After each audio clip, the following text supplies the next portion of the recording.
All right. Okay. So, my bad. I'm glad I checked that. Turns out I didn't have audio going somehow. Um,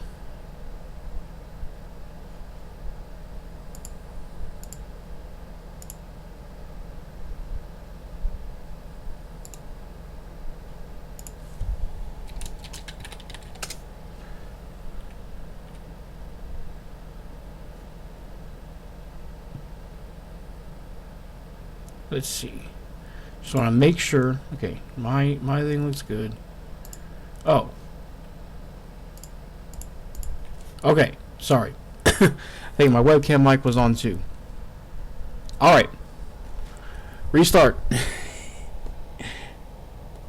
Let me just do this real quick. This is just a little editing thing. It'll make it easier to, when I'm editing, to go back and find where I fix things. Okay. Well. All right. Since we're here, oh let me mute that real quick.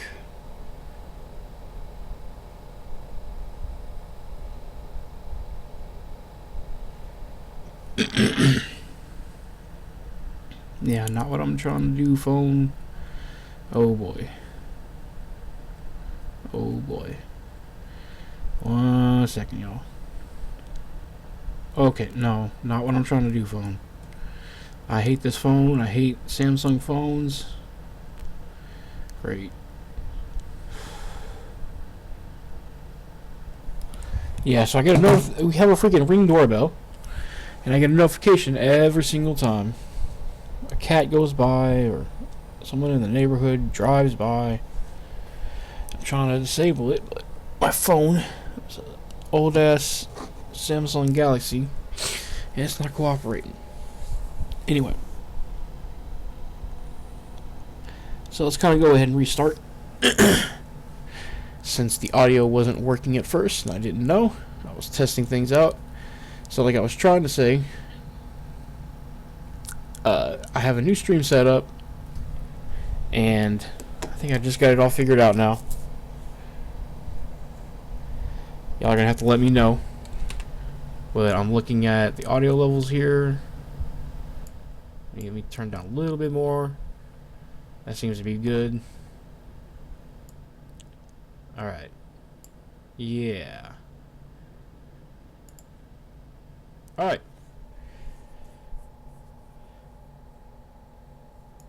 So.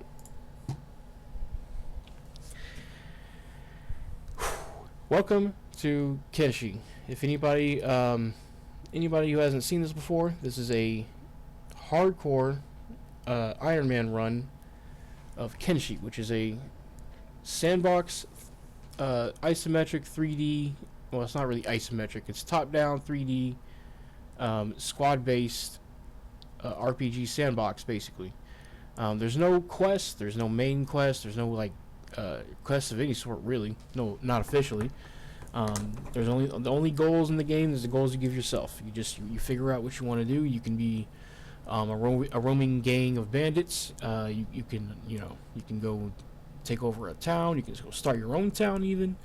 You can roam around as like a roaming squad of samurai trying to help people out. There's all kinds of ways you can play this game. There's no right or wrong way. It literally just gives you a couple of different starting choices, and it really just influences how hard the starting hours of the game are. But other than that, there's no right or wrong way to play the game. It's just you pick whatever looks cool to you, and then you're off to the races. So I'm going to switch over to the main scene now.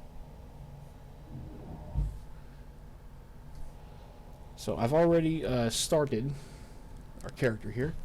This is Kat, like I was trying to explain when I was making the character, but you couldn't hear me. Kat is the main character. If at any point he dies, runs over. We restart. So that means all other characters are expendable. I'll be hiring people throughout the game to kind of be both meat shields, but also party members and stuff. And the idea is, well, my idea was to name all the characters we hire as chat members. Now I don't have any chat members in here currently, so I'll just go ahead and use some of my other friends and family members who are streamers as well. I'll go ahead and make them as my starting guys. Starting with my brother, who is also a streamer. Shout out Cobra Warfare. Everybody go follow him as well. He should be linked on my channel. So yeah, he's gonna be the first person we try to hire, and then from there. So what we're gonna do first, in order to make money. Okay, someone just closed the door on my guy for some reason. Not sure why they did that. It's 10 a.m. not 10 in the afternoon. But yeah, this is a bar anyway. It should be open all the time.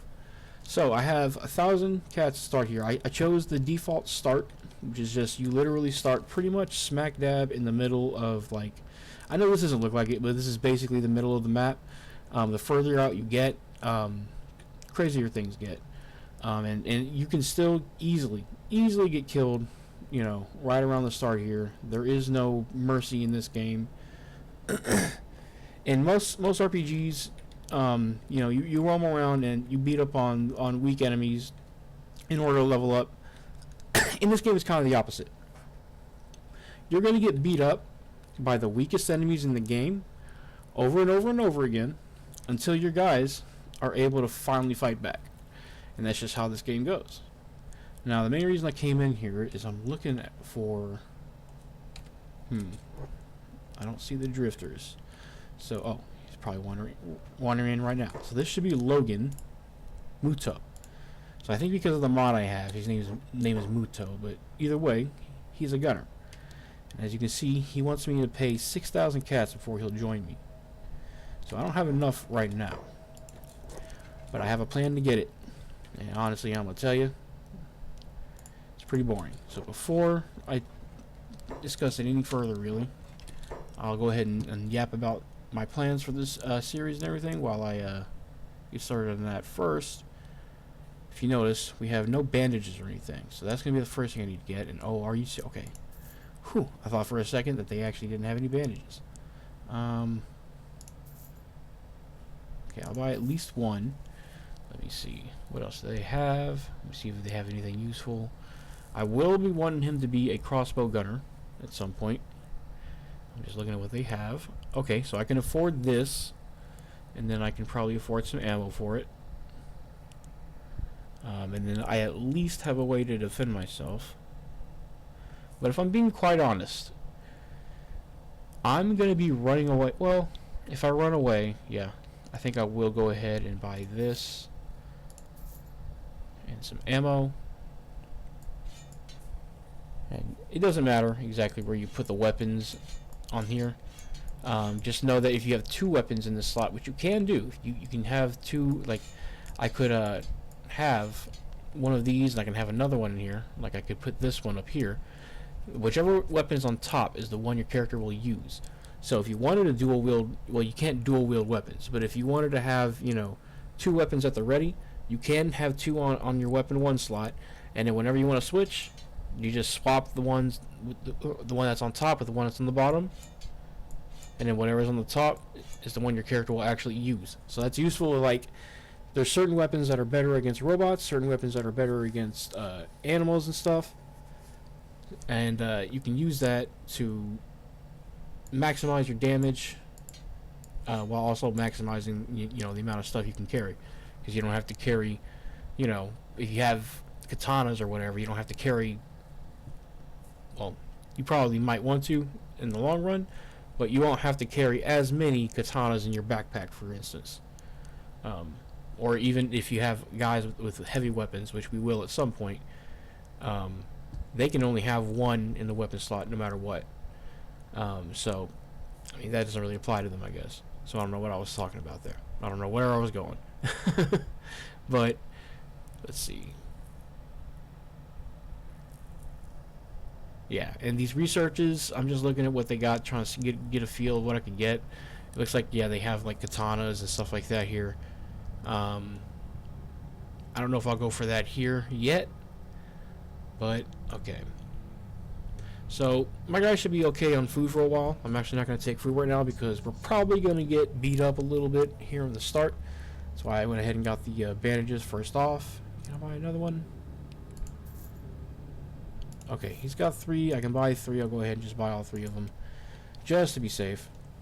Now, the very first thing I always do, every single character, no matter what, I don't care if you intend for them to actually be a medic or not. I'm telling you right now, it's a good idea to just go ahead and have everybody do medic and rescue. So what I did there is I held shift, and I clicked on the medic button here and the rescue button. Now, I have a different UI. I'm using a mod that's called Transparent UI, I believe. It just cleans up the UI a little bit and makes it easier to read. Your UI won't look like this right off the bat if you just install this game, but you can get this mod. You can get this mod on the Nexus Workshop or on the Steam Workshop as well.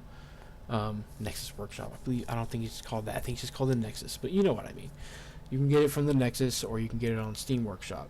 I just installed it through Steam. I haven't had I haven't had any kind of problems at all installing mods through Steam. You just, of course, have to make sure you got the right load order, but that's a whole separate thing. I can probably discuss modding this game at some point at another time. But like I was saying earlier, I only have aesthetic mods. So the most striking aesthetic mod I have, if you notice, everybody sort of has this outline around them. This is not how the game normally looks. Even at some points, like certain parts of the terrain, like right here. There's no outline. There's no outline on this model. That's because of the mod I have called Native Stylize.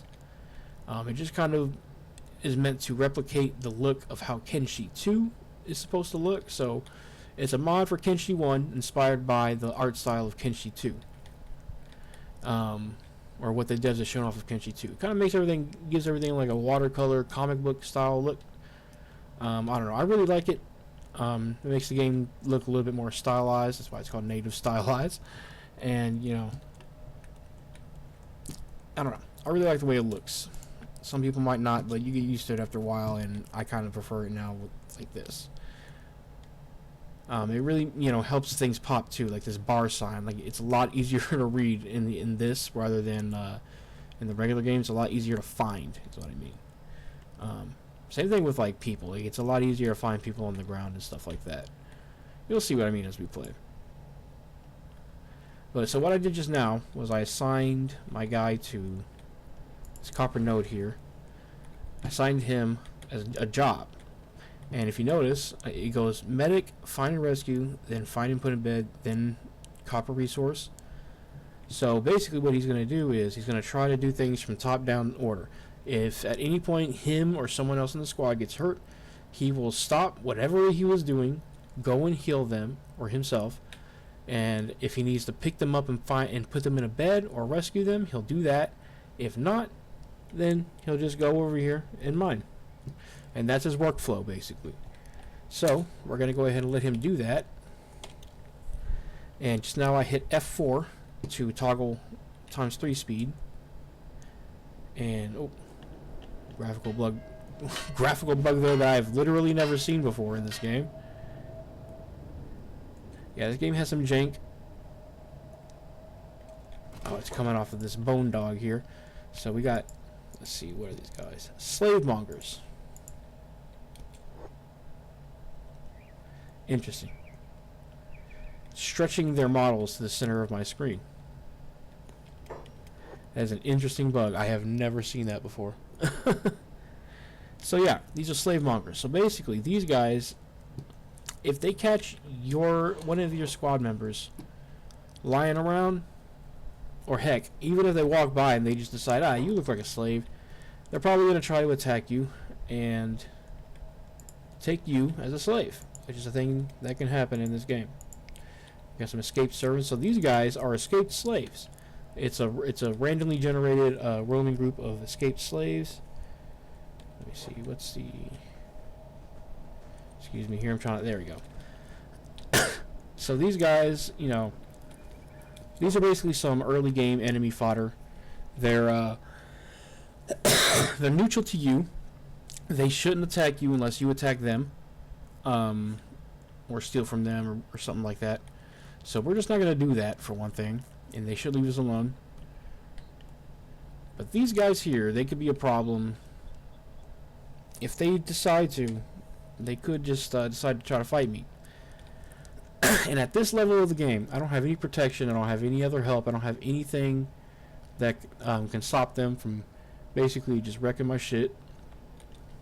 If they attack me, I'm just going to run straight over here to this bar. And that's the game plan. You run inside the bar, and as long as you didn't attack them or anything yet, or shit, even if you did, as long as they attacked you first, the people inside the bar should come and help you. Now, with these early game enemies, well, these guys might be a little bit of trouble. They might hurt the guys in the bar quite a bit, but they should be able to handle it. You really don't want to.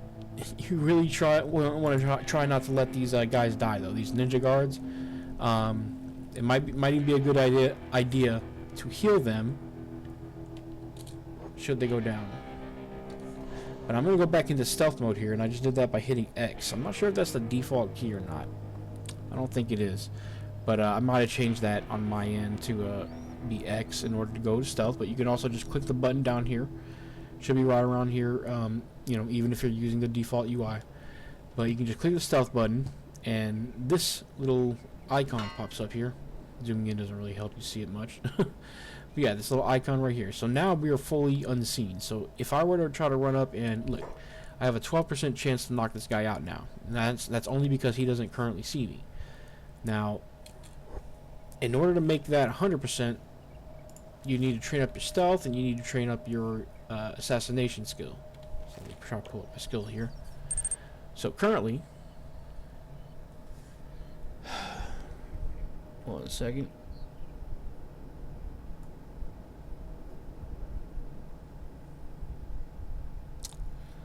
How do I get rid of these?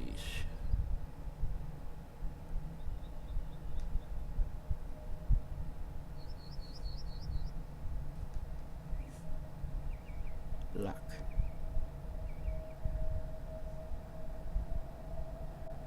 And can I get rid of this? Banned. Sweet. Okay. Sorry, just had to ban a freaking spammer. Oh, that shit's annoying. I think that's gonna pop off soon.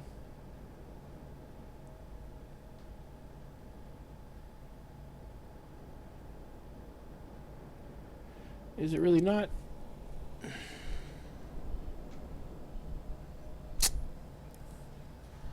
Yeah, see, okay, I deleted it off of Twitch, but this thing, get rid of it. There we go. Now let me see if I can get rid of these as well. Oh, I can. Sweet. All right. Sorry, was just doing a little bit of midstream moderation. Solo streamer shit you gotta do. Alright, so now I'm gonna explain the skill tree a little bit more while my guy is mining away here. So, alright, we've only got 2 in there right now. So the copper resource can only hold 5 at a time. So what you want to do is when it starts getting full, just go ahead and pick up your resources. Alright, let's try to organize our inventory just a little bit so it's the most optimal way. Alright, so yeah, I can probably hold 1, 2, 3, 4, 5, 6, 7. I can hold 7 more copper. And then once my inventory is full, we'll take it back to the bar, sell this, probably get some food, because my guy's probably going to be pretty hungry.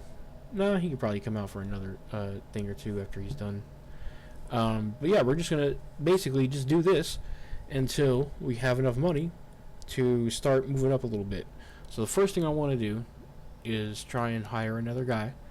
After that, we can assign him to do this, and then we'll be doing it ourselves too. We'll still be mining ourselves, but if we need to stop and go do something else, we'll always have a guy mining, no matter what. So right off the bat, it's passive income. And that's how you play this game. You'll see what I mean. We're gonna build an empire. If you follow exactly what I'm doing, in the next couple of hours. So if you look in the lower right hand corner here, day 1 is where we're at right now. By day 20 or so, you should be making about 10,000 cats per day. 10,000, in-game currency. It's called cats. You should be making about 10k of that per day. Passive. Meaning you'll have a couple characters that'll just be mining all the time, while you have a main squad that's just roaming around doing whatever you want, actually playing the game. This is cool. It's the best of both worlds. And we're going to set up right here in this town first. There's a couple reasons we're going to do that. A, this is nice and centrally located. There's a couple safe zones here. These guys right here, so this is one of the reasons why 10k is going to be our goal. These guys right here, these are the shinobi thieves in this tower right here. These guys, if you can join their group for 10,000 cats flat. They don't care. They don't ask questions. You just join them. They will be your allies for the rest of the game, as long as you don't, upset them. Don't attack them. Don't steal from them. Right?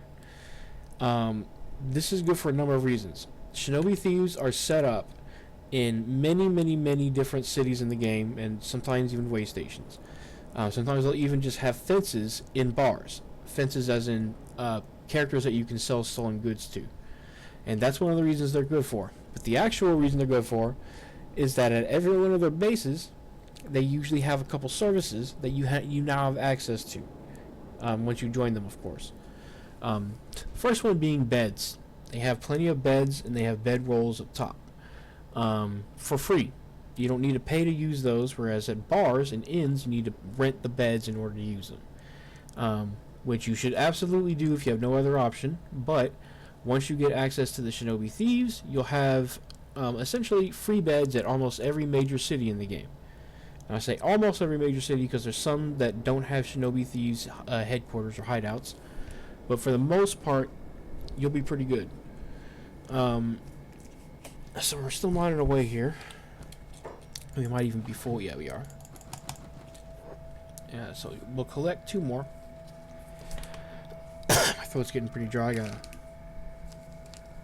drink some water real quick. A second. Put a little bit of this grape crystallite stuff in it just to flavorize it a little bit.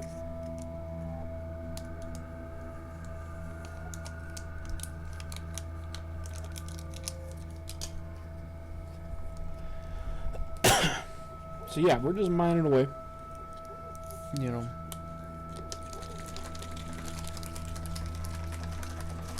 Shaking up this bottle.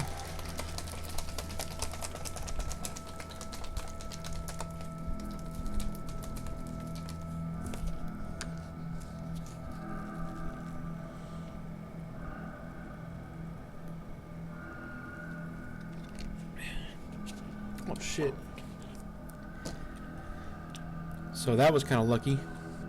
These are starving bandits. So, as soon as I can, if I have the money to, I want to start trying to actually pay them whenever they come asking for food. And the reason is because you can befriend them. There's a number of reasons why that's actually kind of good. Basically, they'll be another ally to you, which means if you're ever in trouble, they'll actually come to your help. They'll actually come help you sometimes. And sometimes, they can't fight very well. They're really squishy. And they almost certainly will die. But it can be enough for you to get away. You can use them as bait. And, so yeah, if you have the money to do it, I would go ahead and just pay them. Not, like, after all, they're just starving. They're just hungry. They're not like, and you'll see when they actually come up to you and they actually ask you for money, because sometimes they just attack you if they're really desperate. Sometimes they just ignore you if you're neutral with them, and sometimes one of them will come up to you and sometimes they'll threaten you, or sometimes they'll just straight up ask you like, hey man, we're hungry, can you give us some food? And then you can just give them some money. And I think the more money you give them, the more... Oh, let me turn off jobs here for a second. So yeah, you can click down here, and turn off jobs. And that'll temporarily make your character do everything, or I'll only do medic jobs. That's it. So yeah, we're gonna come over here, sell all this just by right-clicking on it. And if you noticed, I made 1,672 cats, and that was after spending the initial 1,000 that I came with. So right off the bat, we're already making some pretty good profit. I'm gonna go ahead and buy one more of these.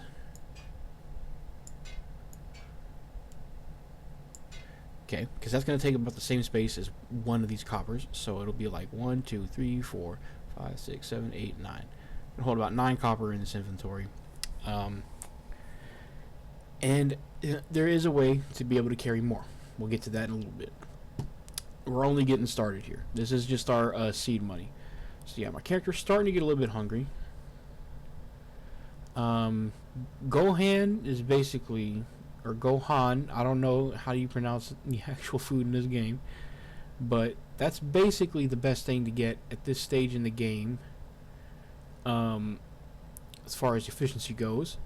But they don't have any here, so the next best thing is probably going to be this food cube. I'll go ahead and buy one of those for when my guy gets hungry, inevitably. You don't want to get too much food just yet. We'll get to that in a little bit. But I think he's good to go back to work.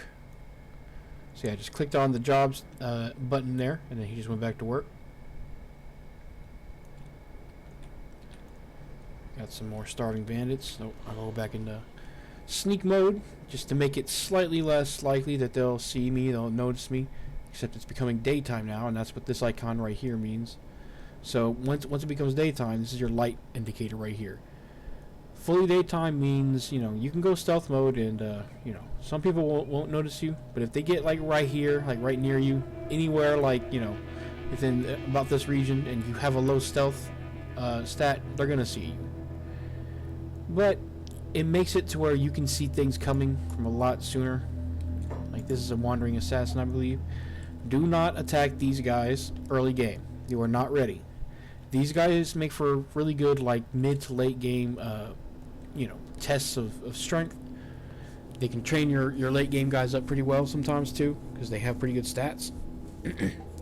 But they will absolutely demolish you early game, and they could absolutely kill you in 1 to 3 hits. They could kill you by accident. You can be killed in this game in just 1 hit. Or not just in 1 hit, but you can be like, you know, you can be instantly killed in this game just by getting hit. It is a thing. Characters in this game are extremely mortal, which is why I'm like looking around like this. I got my head on a swivel, trying to make sure nothing's sneaking up on me. Second I get any hint of trouble, I'm running back towards here until we can defend ourselves. And that is the plan. As soon as I can get some guys to do this for me, I'll start making some money passively. We'll start building our first set of buildings. Well, we won't build the buildings themselves. What we'll do is buy one of these here and rebuild it. So the first building I always like to buy and rebuild is one of these right here. I think I might do this one. Ugh. Yeah, so and it's 1,500 cats. It's not very much, but the thing is, you got to repair it, and you need building materials, and then you need a character to actually build it, and that takes time based on your character's engineering skills. Your engineering skill will naturally go up as your character builds. As far as I know, it's the only way to really level anything in this game is you just gotta have your character do it, and that goes for every single skill in the game. You'll see that as we go on. So this is one of the bars I was talking about. You can pay 50 cats to sleep at this if you want to, but I'm going to tell you right now, here in the hub, you have far better options for sleep.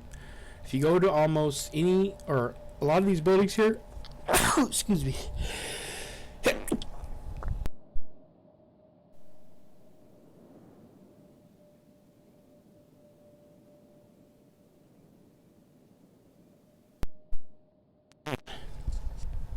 sneeze attack. But if you go to any one of these buildings here in the hub, you'll see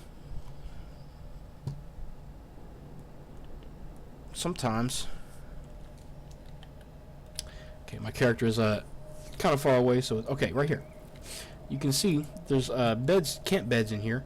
Now these aren't as good as regular beds, but hold on, what is this in here? Oh, I thought I saw some sandals from my guy. Okay, well, but anyway, here in this bed here, it's a camp bed, which means it's basically a bedroll. You can sleep here for free if your guy needs it. If he ever gets hurt really bad, heal up. Let's see. Snooze.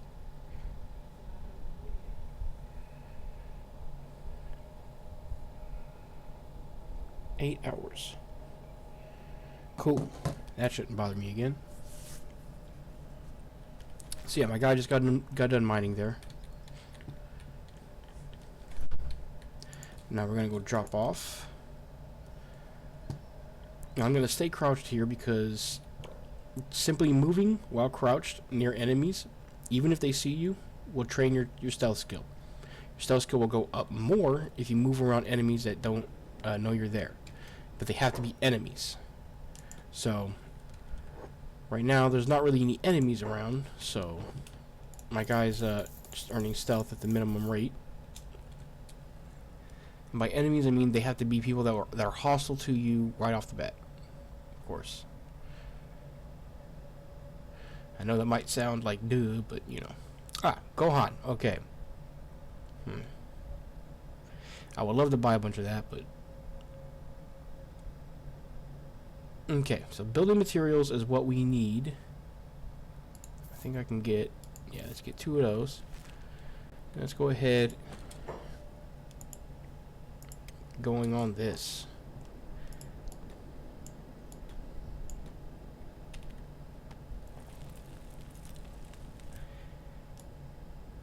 Okay, so I'm going to hold shift and then right click build to assign him as an engineer.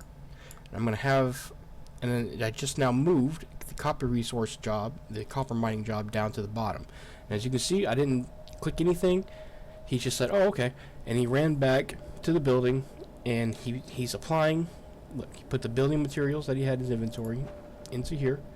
He still needs one more. Okay. Oh, I was going to say, I think I could go buy one more, but do they have one more? That's the thing. Let me turn off his jobs again for a second. So if you just run in and right click on the bar guy, he's gonna run around the counter and talk to them, which, you know, that's fine. Yeah, there's no more in here. Okay, I know where I can get some more. Yeah, he'll run in and he'll run around the counter. If you don't want to have that happen, you can literally just right click there, and then now he's close enough to talk, and he'll talk over the counter. It's not a big deal. It's just, you know, it's a little roleplay thing if you don't like the way it looks when that happens, which I kind of don't. Okay, Kiji. Let's see. She is a Scorchlander, which means she's good at crafting and things like that. She's a cook. Okay. So I always tell her that I love rum. Says, well, ain't you in luck? Used to brew my own rum back when we had the distillery. Beast rum, I called it. One glass of that stuff and all hell breaks loose. One guy gouged his own eyeballs out after 3 glasses of it. It's great stuff. But all good things come to an end, and I got busted by the guards. So take this rare chance to hire yourself an expert brewer, Outlander. I'll make sure you never have to face a bandit or gutter or a crazy priest sober ever again. Now, I'm going to try to take her up on his offer, but I don't have enough money. I already know that. I'm just going to see how much. Okay, 6,000 as well. I can't afford that right now. So I'll have to come back to her as well when I can. Now, it might seem like a lot of money right now, but that's only because our labor skill is still only 17. Up from 0. So, you know, we're already moving pretty fast on that. The faster this goes, the faster you can mine. If you see right here, our mining speed. And the faster you can use machines as well, which we won't be able to do quite yet for a while. Let's have him go back to work here. Whew.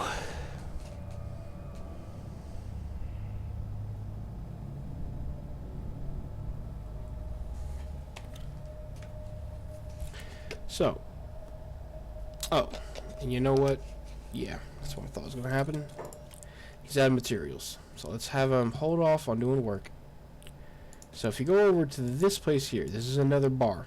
This is like a rebel bar. It's just outside of the starting city of the hub. So like you start right here. If you just turn around and then look this way, it's hop, skip, and a jump away. It's really not very far. Oh, snap. Okay. Alright. Alright, so that's not happening right now.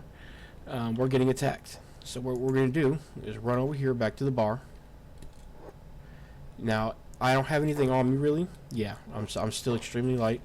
So, we'll actually be able to outrun these guys fairly easily. So what I'm actually going to do is have my guy start taking shots at them. He will miss. He's going to miss. My skills are still low. But, that's the thing. Every time you miss, you actually gain quite a bit of skill. Like, I think even more than if you actually hit them. But I don't know if you saw it just now, but he actually got a shot off just now. I don't know if it hit anybody. But as soon... So this is how you kite and shoot at the same time in this game. So as soon as they start trying to attack, you run away. You use their animation to basically get away, because their animation is slower than your run. Your guy will actually be able to reload in one go usually. Oh, snap. Okay. We need to get to where that doesn't happen again. Alright. Hit my left arm. That's not that bad. Let's actually try to get towards this. But yeah, usually, if you do it right, I kind of messed up, you can...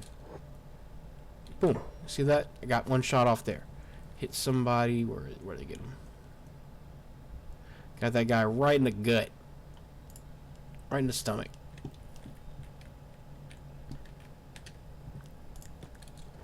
Yeah, so as soon as they try to attack, I'm just going to run in here. And as you can see, these guys, they're not attacking me. They say attacking troublemakers.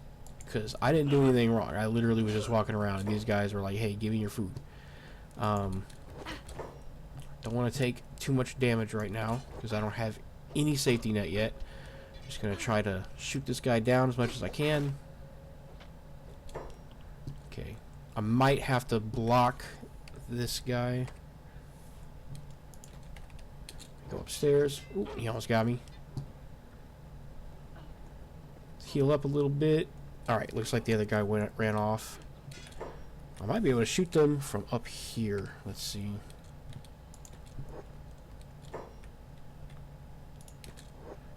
Yep. Oh, nope. No. Hold. There we go.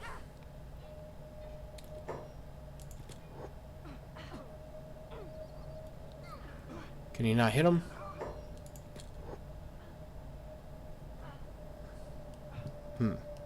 Might not be able to hit him from up there. I'll let him move where he wants to go. Ooh, shot that guy right in the back. Alright. So these guys actually have some slightly better gear than I have. It's not much, but I mean, it's something. I really don't know if that stuff even affects their stats at all. But, you know. I'll take it regardless. See if anybody had anything else that was worth taking. Nah, so these guys are starving bandits. I mean, it's in the name, they're starving. They really generally don't have much, if anything at all. But they did have some clothes that I didn't really have. Now I kind of look like them, but I actually kind of looked worse than them in the first place because all I had was some raggedy-ass rags. So, I could go rest up right now, but he's not really that hurt. I'm actually just going to have him go back to work. If he got hurt more, especially on a more vital limb, I would have him go rest up at one of those beds. But we'll be alright. He'll heal up naturally over time.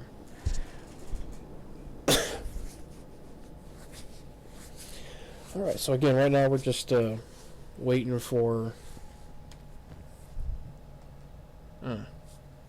Let's go solve that stuff real quick. That way, when I have space, I'll have space for the ore.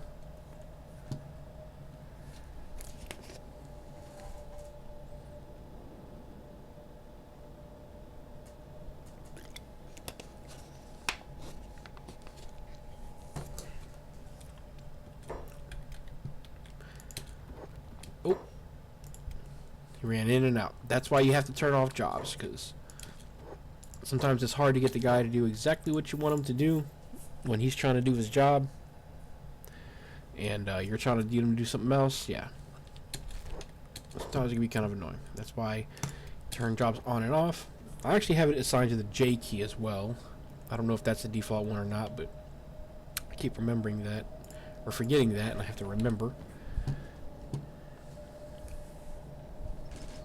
Some more starving bandits right there, I think, or those escaped escaped servants. So those guys are Holy Nation outlaws. The Holy Nation are basically a big bunch of racists. Yeah, this is one of the guys that was attacking me earlier. I think we're gonna go ahead and mess with him just because, just to get a little bit of experience.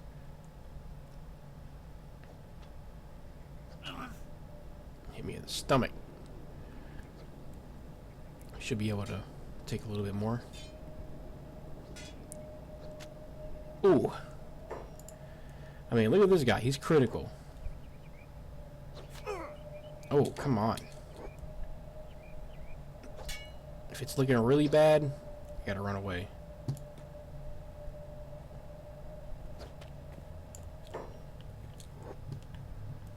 That's crazy.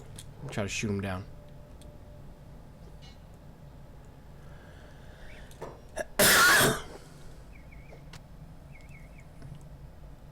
I don't know if the other guy was coming to help him or not. Okay, we missed that shot. Let's run away. Turn around, shoot. Got him. Let's go ahead and take that away from him. That way he doesn't pop up and hit me. And we'll heal. So you notice I didn't have to do anything. My guy just automatically started healing himself. And that's why I just automatically assign everybody to medic and rescue, and then he just goes back to mine and like nothing ever happened. Whatever. This guy's pretty hurt too. Let's go try and knock him out. Just get a little bit of XP.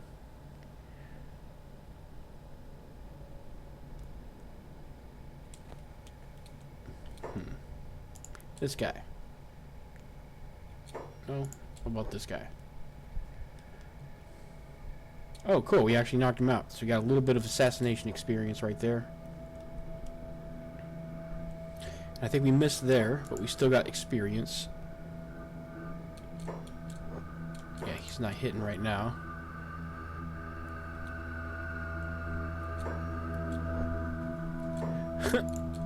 This guy's running away against all of me. So yeah, assassination went up to 7 right there. Just from doing this stuff. And honestly, I think I'm going to go ahead, pick one of these guys up, and go back to what I was doing. And the reason being,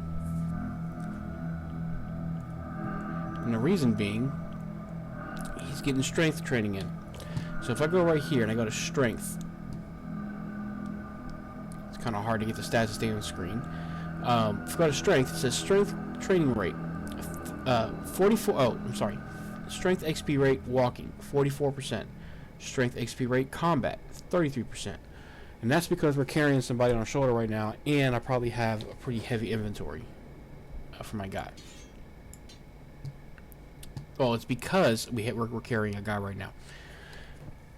Essentially, the more weight you can carry on your guy, and then walk around, the faster they'll train their strength.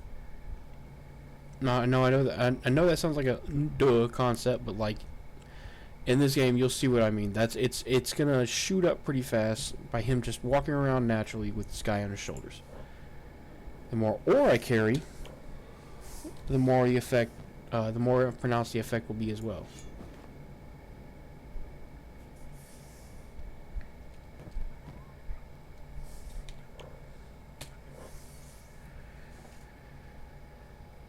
Whew. So yeah, I just got rid of that stick in my inventory because I want to have room for the copper.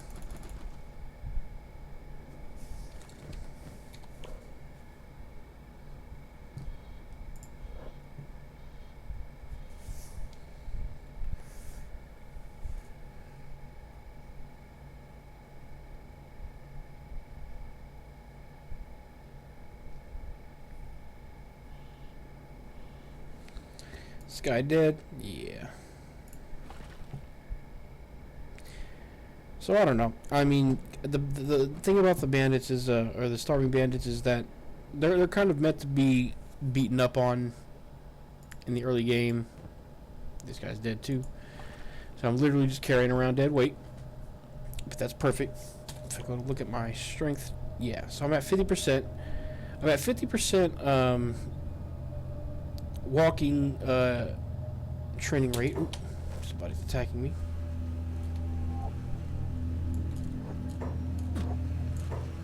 Okay. So I'm going to go ahead and put this guy down so I can fight a little bit. Got another guy running up on me. Okay. They're probably going to take me down. Oh. Let me go ahead and ditch all this dead weight real quick. That's a lot of guys. Okay, yeah, we're going to run back to the bar. So yeah, if you're ever weighed down and your guy can't run fast, literally just drop your weight. Literally just drop wherever, you know, it'll stay in the ground. You just hold Alt, and then most of the stuff will stay there as long as you don't travel away too far. And even if you do, sometimes your stuff will actually still stay. Oh, wow, that's a lot of guys. Oh, wow. Oh, wow. None of those guys like me. Help!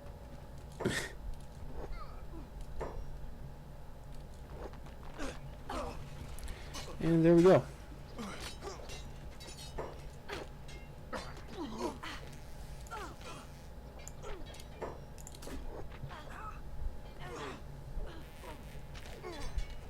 Alright, now we're going to heal up while these guards and stuff take care of...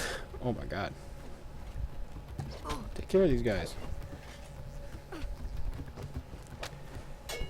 And yeah, basically, that's how we're going to have to deal with enemies in the first, you know, couple of minutes of the game. It's just how it is. Some more hungry bandits there, but they're not. Hopefully they won't mess with me. So let's go get our stuff back. Right over here.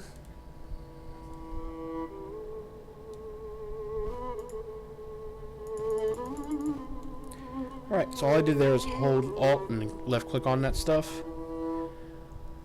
Picking it right back up. Going right back to mining. And it's kind of like that never happened.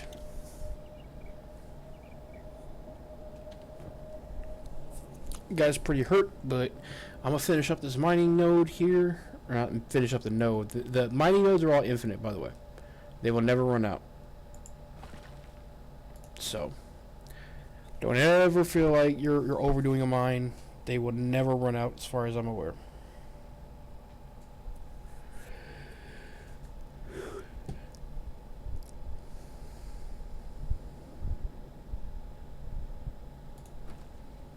One more piece of copper, and then we'll go turn in this. And then let's see. Hunger's doing alright. We still have some of that food cube left. They don't eat all of the food. They only eat as much as they need. So, the more nutrition the food restores, the longer they can munch on one piece.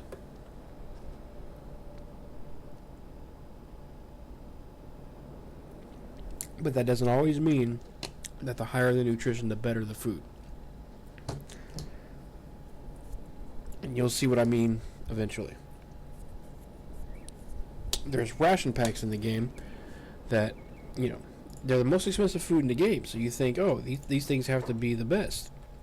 But the reason they're the most expensive is because they're small and easy to stack in a wooden backpack. You can hold probably over 100 of those things. Oh my god, what's going on here?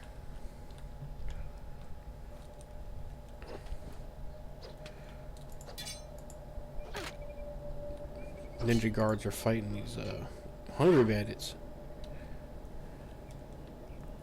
Looks like they got it though.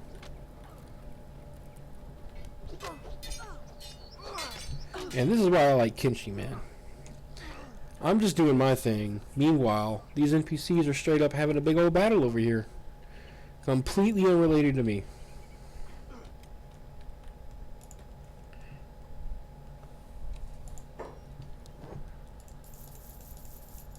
You are not the main character in this game. You're not even like, you know. Ooh. I think I'm gonna take this. I think I can put it in. Yeah. So the Jeet is cool. I think that's how you pronounce it. Jeet or Jita. I'm not sure. But the Jeet is cool because it is a blunt weapon with high defensive skills, which means in the early game you should be able to block and dodge a lot more efficiently and thus survive a lot better. And it's actually really good for taking down targets if you're going to try to go bounty hunting, or if you're trying to get into the more, let's say, nefarious ways of making money involving snatching people up. Then blunt weapons is what you want. Which, hey, if that's what you're going to do, as long as you do it in Kenshi, hey, I ain't going to judge you. That's just how it is on this bitch of a planet. Kenshi, that is. Yeah, if I haven't explained it yet, Kenshi, the namesake of this game, is supposed to be a planet, a moon of a planet, I believe, some other planet, not Earth, that has had a bunch of history already to it. It's had, people come and go, and civilizations rose and fell, and that's why you're just basically picking through the ashes of civilizations that have already come and gone. And that's why there's a mix of like old school desert feel in this game, post-apocalyptic kind of feel, with like futuristic technology. It's a pretty neat feel. It's kind of like a like Star Wars a little bit. How some of the planets feel kind of primitive despite having, futuristic technology in them at the same time. Wow. These guys got messed up. That looks like a war zone right there. Holy crap.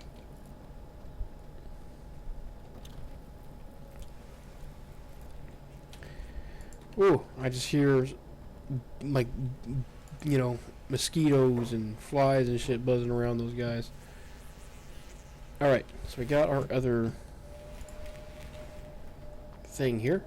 He's finally going to finish building this, and then we can get started on... you know what? I think I'm going to let him keep going here until he can get enough money to hire some guys to do this. For multiple reasons. I want to have another guy, that way, if anything happens to one of my squad members, there's someone else that can come in and hopefully save them. Now, of course, I already said that if Cat dies, that's the end of the game. But my idea is, Cat, I will protect at all costs. All the other squad members I hire will be fodder, essentially, to a certain extent.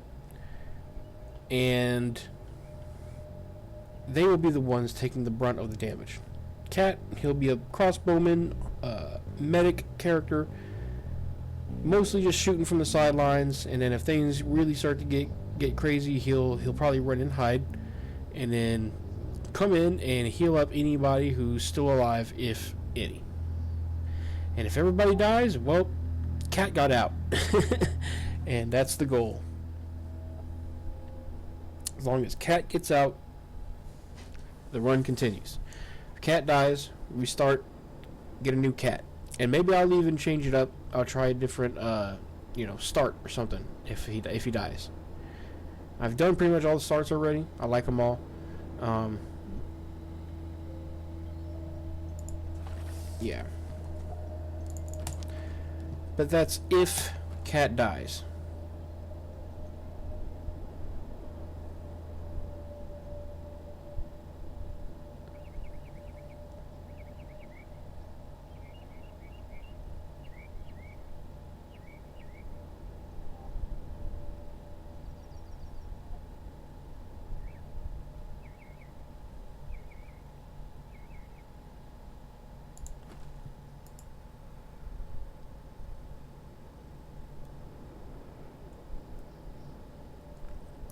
And I also had an idea to put a little graveyard graphic indicator thing for all the characters that die.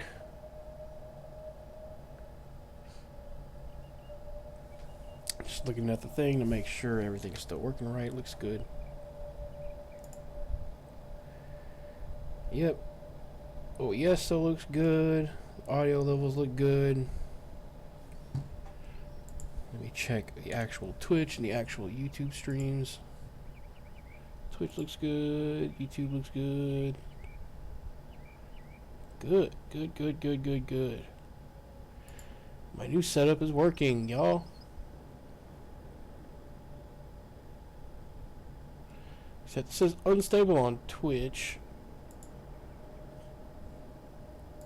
YouTube shows excellent, though. Don't know what that's about.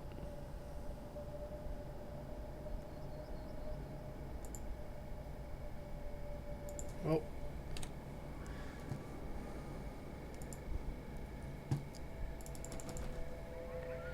Alright. Well, he just ate the last bit of that food cube. I was about to head back to the bar, but I guess we'll let him get one more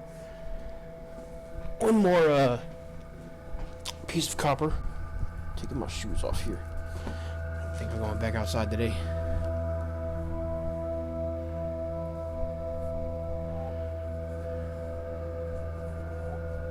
Alright.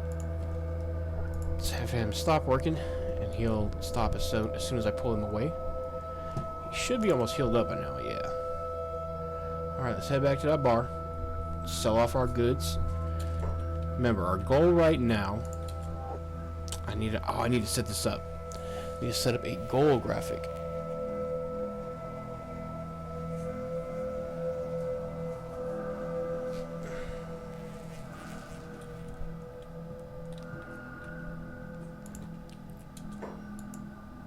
Oh, don't do that.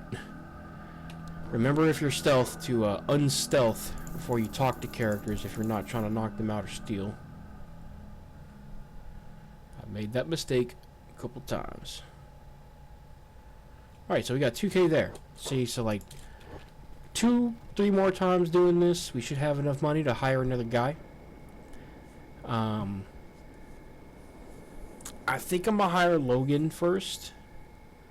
That way I can just have him be a miner. He said he was a crossbow guy, so probably give him a crossbow as well. Hey, what's up? What's up, Cobra? Hey, did you change your profile picture on Twitch? Yeah, that tripped me up earlier. Oh, you streaming Arc 2? Oh, let me pull you up on one of my tabs too. I should have enough processing power to do that.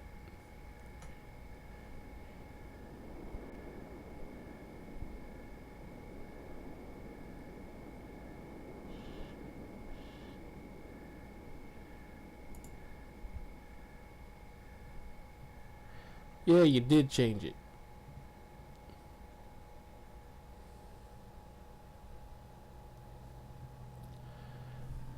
Alright, well everybody, that's Cobra Warfare, that's my brother. Go ahead and follow and like and all that stuff, his stuff. He's streaming Arc Raiders right now. I got that going on my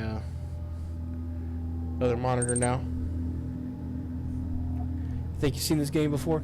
Yeah, man, this game is wild.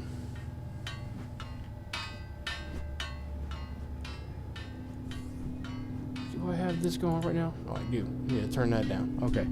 Yeah, so I can't have your stream going with the audio right now.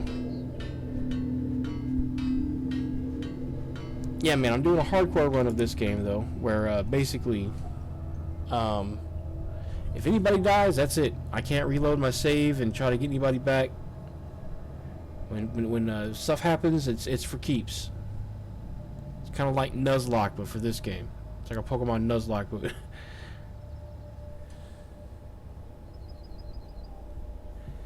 how does the stream collaborator thing work?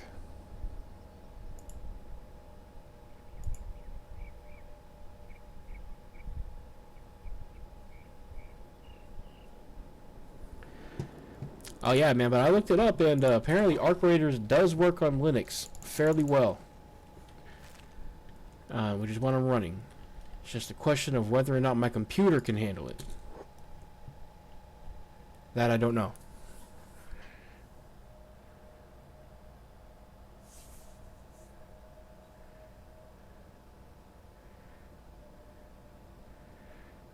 Yeah, I was helping another Twitch streamer with this game, I think last night.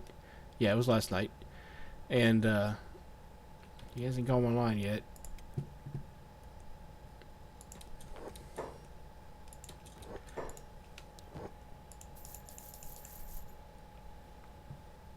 I didn't need to come back right now. I could have stayed out for a little while longer. Oh, but our guy is healed up now. So like I said earlier, your guy will heal up over time.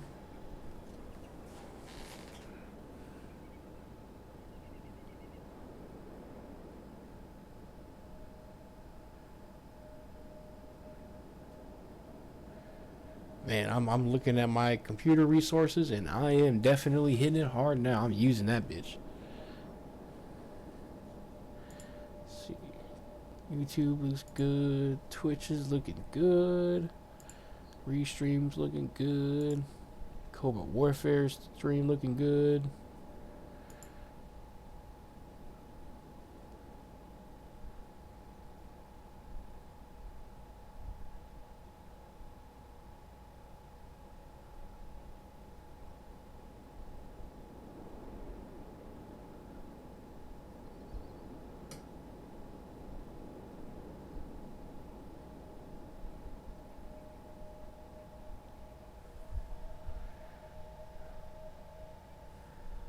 Ooh, sorry, I just let my throat rest for a minute. It's starting to hurt. Just been talking and talking and talking, giving tips about this game since we started.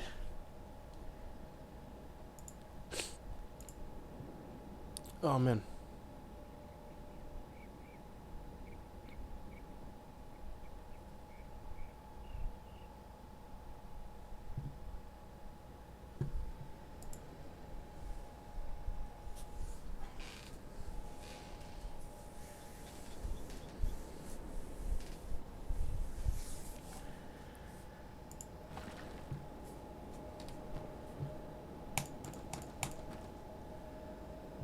Yeah, so we're just trying to get to 6,000 cats to get our first guy. Just waiting on your friend to get out the restroom.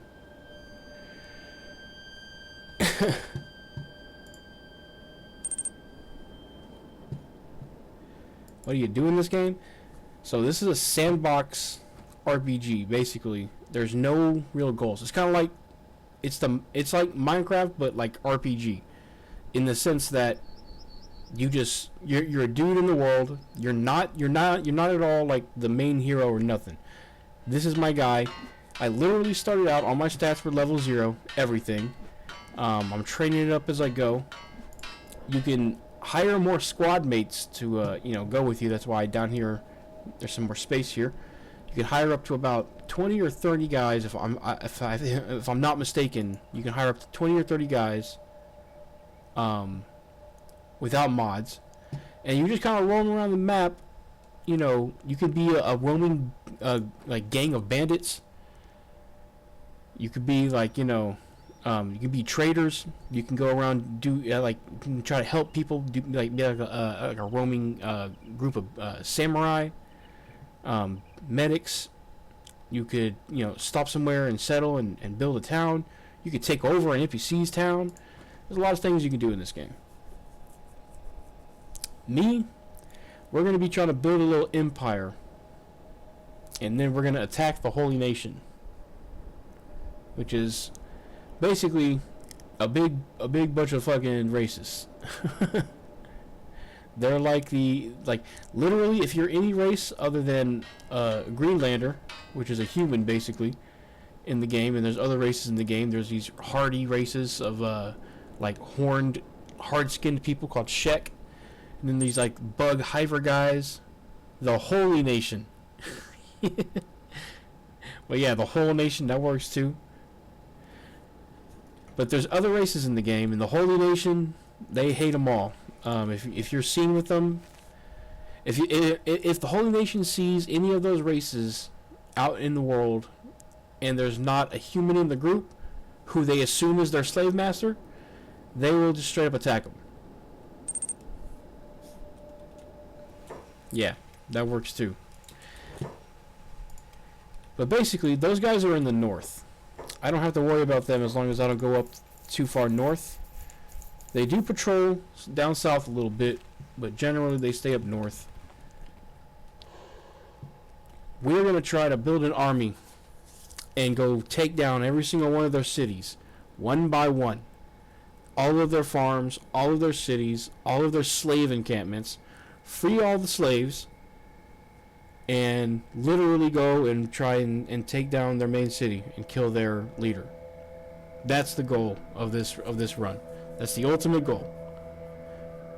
That's why I don't know if you saw it, but I have the all my graphics. Check this out. It says, "Be right back. The desert calls, but I'll return. The rebellion never lasts for long. Rest for long."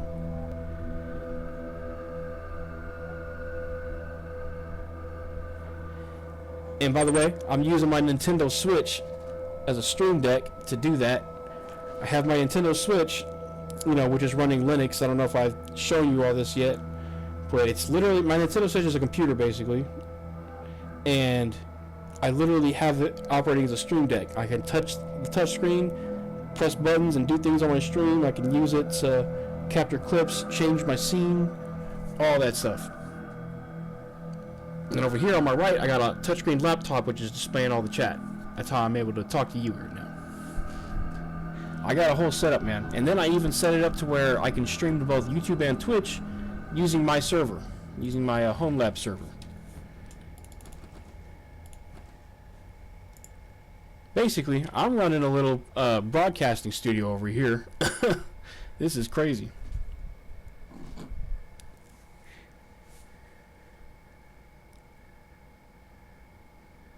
Your friend back yet? I'm looking at your stream right now. And to top it all off, my computer's barely breaking a sweat. It's still got plenty of processing power to go. This thing is a beast.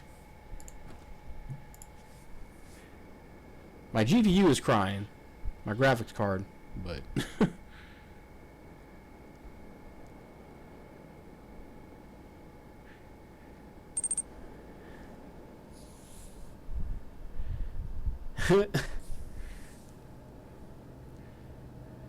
You can do a get in, get out in 5 or 10 minutes, huh?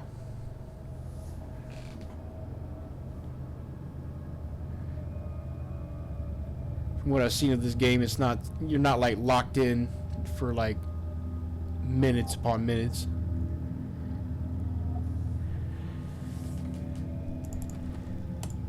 Yeah, right now in my game in Kenshi, we're just mining right now to save up 6,000 cats.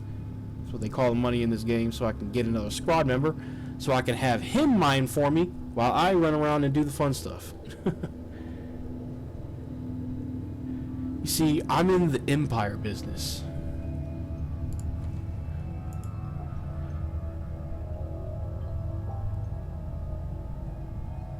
And we're building our empire.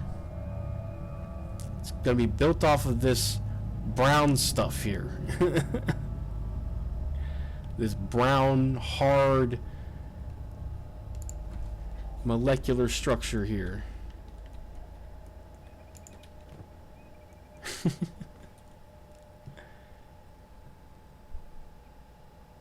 I was helping a streamer play this last night. I taught him my method, and he by like day 30 in the game, he was making 10,000 cats a day. 10,000 buckaroos, man. I was like, I taught you well. So proud.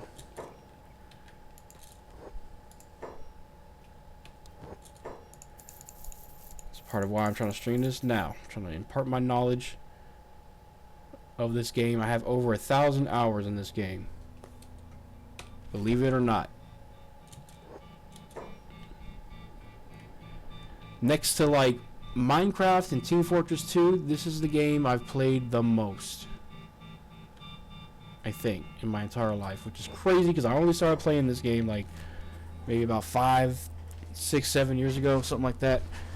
I've been playing Minecraft and World of Warcraft and Team Fortress 2 and Overwatch for way longer, but this game I have more hours in somehow. I don't even know.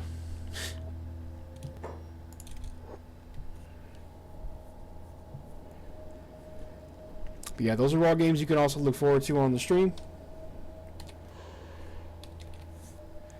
Basically, my schedule that I have going is during the daytime, I'm going to be streaming Overwatch, mostly competitive, trying to do that Moira grind. And then at night, I might do Overwatch again, but I might not. I might switch it up, do some Kenshi, I might do some Pokemon Blue Nuzlocke, I might play some Minecraft, I might, it's whatever I'm feeling like. So we got during the day, we got Overwatch, the Overwatch comp grind, and then at night, variety stream. Play whatever we want, including maybe even some multiplayer games with other streamers and maybe with the audience.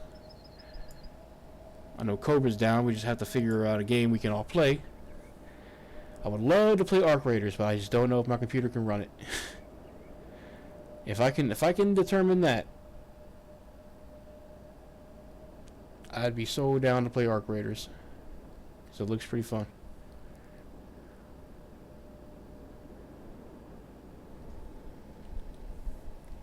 But my computer is starting to age. That's why I be playing decade-old games. This game is from 2018. And even when it came out, the game engine that's released on was pretty old. I believe the game engine that came out on was already like, almost a decade old by that point.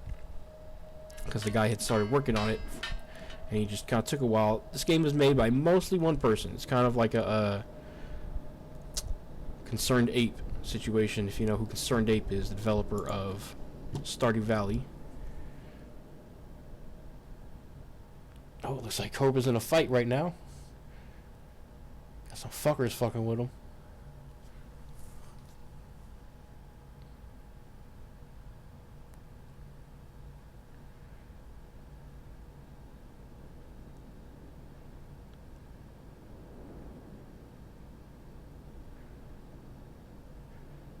I wish there was a way I could listen to that without getting it on my stream, but I don't have it set up for that.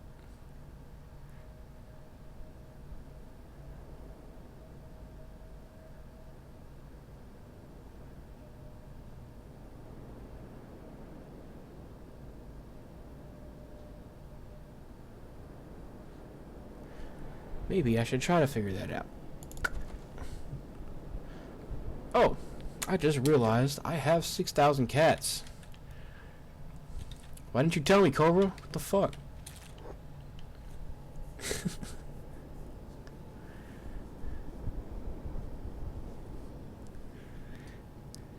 Yeah, he's got more important things to worry about right now. Shit is going down in Arc Raider land. He has a laser beam on his back, and he's running it inside, taking cover. Looks like he got away. That is crazy. Oh, I forgot to turn off jobs, and my guy walked back while I was watching Cobra's stream. Yeah, that's something I don't really want to be doing too much in this. This is a hardcore Ironman mode. I really need to be paying attention. No reloading. If I fuck up, and it will be my fault. So let's go ahead and sell this stuff off. And let's hire our first guy here. Muto wants 6,000 cats. So, oh yeah, Cobra, I don't know if you heard, but I'm going to be naming all of my guys after chatters. So,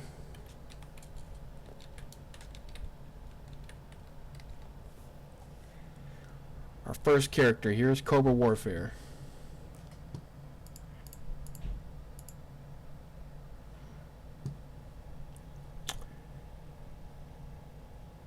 Alright. So we got our first new character. And like I said, always make everybody's first jobs medic and rescue. Always, always, always, always. I don't care who it is, what they do. And then he's going to go mine. And that is going to be his job for now. Does he have any weapons? No, he doesn't have any weapons yet. Let's actually have him go buy some weapons real quick. Should be able to get something. Okay, so I don't have enough for the better bows yet. Crossbows. We're going to have to get him something like that. Ah, but he does have... He has a level 2 med kit. What is his medic skill is crap though. Well, but yeah, like as you can see, he starts out with turrets 39, crossbows 39, and precision shooting 40. Yeah, some characters in the game you can find will have higher level stats. Some will have slightly higher level stats than others, and some will just be, you know, pretty much default like you know, maybe up to 10 in any stat. Any one or two stats, and sometimes they'll even have up to 10 in almost every stat. But generally, most characters are either going to be super specialized in one stat or not have very many stats in anything. And that's most characters you can find in the game. So he has a little bit of protection here. He doesn't have a... Oh, perfect. I was just about to say he doesn't have a stick or anything, a sidearm, but ooh, what is? They took out a Garu. They managed to take out a Garu. Okay, I'm gonna have Cobra Warfare over here go steal a stick off these guys. Also, let me see if they actually skinned and took his meat. Oh wow, they didn't take the meat. That's kind of messed up. They just kind of killed this thing and left it. Alright. Well, we just got a bunch of free meat and leather. I'm going to go sell the leather, and then we can cook the meat. So to cook the meat, I just hit B there to bring up the building menu. And then we're going to find a spot that we can camp just outside of town. Not too far outside. Just far enough to where... If you notice when it's blue, that means you can't build because you're too close to another town or city. So, just gotta move it down to somewhere where it's just outside the range. I think down here is a pretty good little campsite. Put it right there, right next to the road. And make sure when you're done, you hit confirm. Sometimes, you know, and I've done this too a bunch. You go to build stuff, and then you click and you build, place down your thing. And then you hit escape or something, and you realize, oh crap, I just did a bunch of building and nothing got built. So yeah, remember to click confirm whenever you're building. Oh yeah, and Cobra, you gotta tell me, how does the audio sound? I adjusted the volume levels a little bit. I think I was a little loud before, but if you can hear this, let me know when you get a chance. You ain't gotta do it right now. I can tell right now on my screen you are searching a chimney for some stuff. And I cannot hear your stream right now because I got headphones on. Man, it looks like your guy was just over here friggin' going beast mode, but that's not what happened at all. Okay, so I put down... Alright, so let me show you another little cool trick. Anybody watching? I just assigned him a job at this campfire by holding shift and then right clicking it. So now what he'll do is, okay, yeah, so he's already doing it. he's going to automatically go and bring the raw meat in his inventory over to the campfire and cook it. And another way you can make that even better is you see this dead Garu here. If you do the same thing but do loot, hold shift and then right click and then let go on loot, you see now it has foraging animals.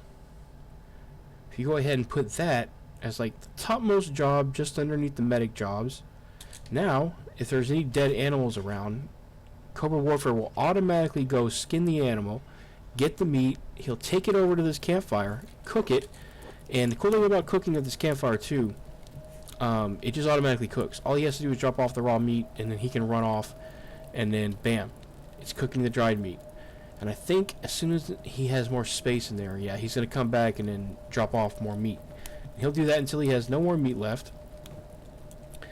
And then I think they'll even run back and grab that meat if he's hungry, which I just noticed Cat is very hungry. So let's go ahead and just get him some food real quick. I need money. Alright, let's have Cat go get a little bit of copper. He is actually almost starving, I just realized. Should be able to get enough money off this to get him something, just so he's not starving anymore. Honestly, hold on. I could just have him come over here and get the food off here. Let's do that.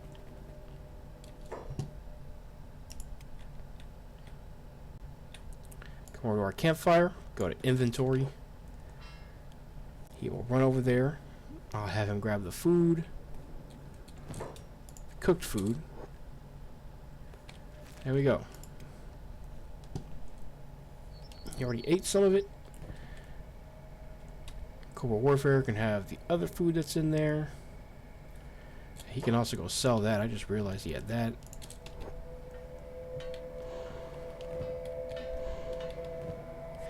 And to move between my characters right now, all I'm doing is I'm pressing 1 or 2. If you press 1 or 2, just if you press the number keys one time, you'll switch to your character. You'll select them. If you double tap it, you'll actually move your character over to that character and lock it on the character. So those are basically the basics of how you control your characters, really.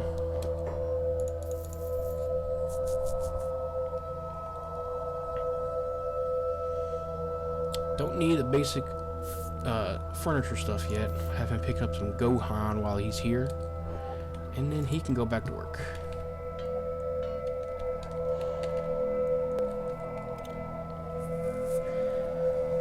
Alright, so now we're going to be doing this. Now I'm thinking about it, actually. Cat is going to go and do a different specialization. He'll still be a miner, but that's only if he doesn't have something better to do. Such as...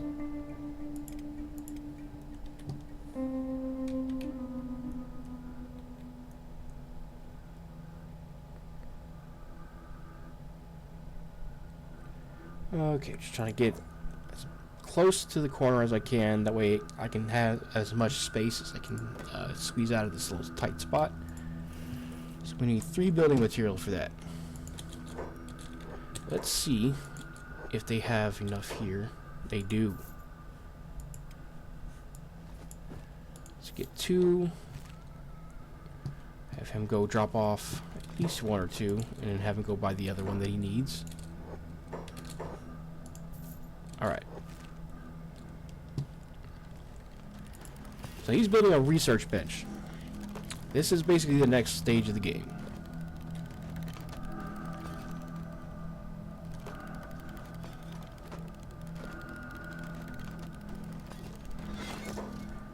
Cool.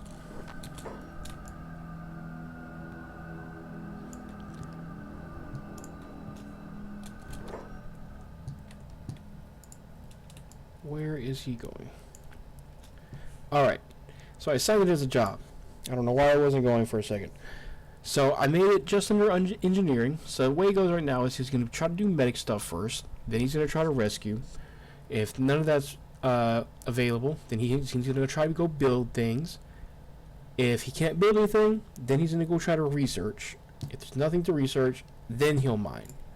So let's set some things to research. The first thing I like to get, the very first thing I always like to get, is storage boxes for ore. This will allow you to fully automate copper mining. You'll see what I mean in a minute. After that, I like to come over here and grab item storage so we can get general storage chests. Then I like to get gear storage so we can store stuff more specifically. And then from there, storage boxes. And then it doesn't really matter from here on out. Just grab all the other free things. And yeah, we're going to get all the free stuff out of the way real quick. The free, quick, and easy things. This stuff shouldn't take more than, a couple seconds to maybe a couple minutes per thing if you're on the ×3 speed. As soon as we get that first thing unlocked, we can build the item that will allow us to fully automate that.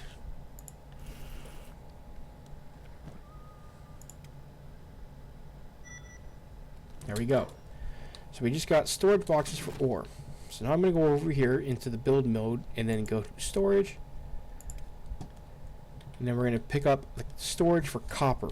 We're mining copper right now. Copper is usually, not always, but usually higher value than iron. So I always try to mine the copper and stuff out first. And then I go for the iron if I have enough guys for it. But you just build a storage copper chest right here in the building. It needs 1 iron plate, so we're gonna have to come over here and hopefully this guy has an iron plate to buy. I think he did. He had exactly 1. Sweet. So we buy the iron plate. He builds the chest.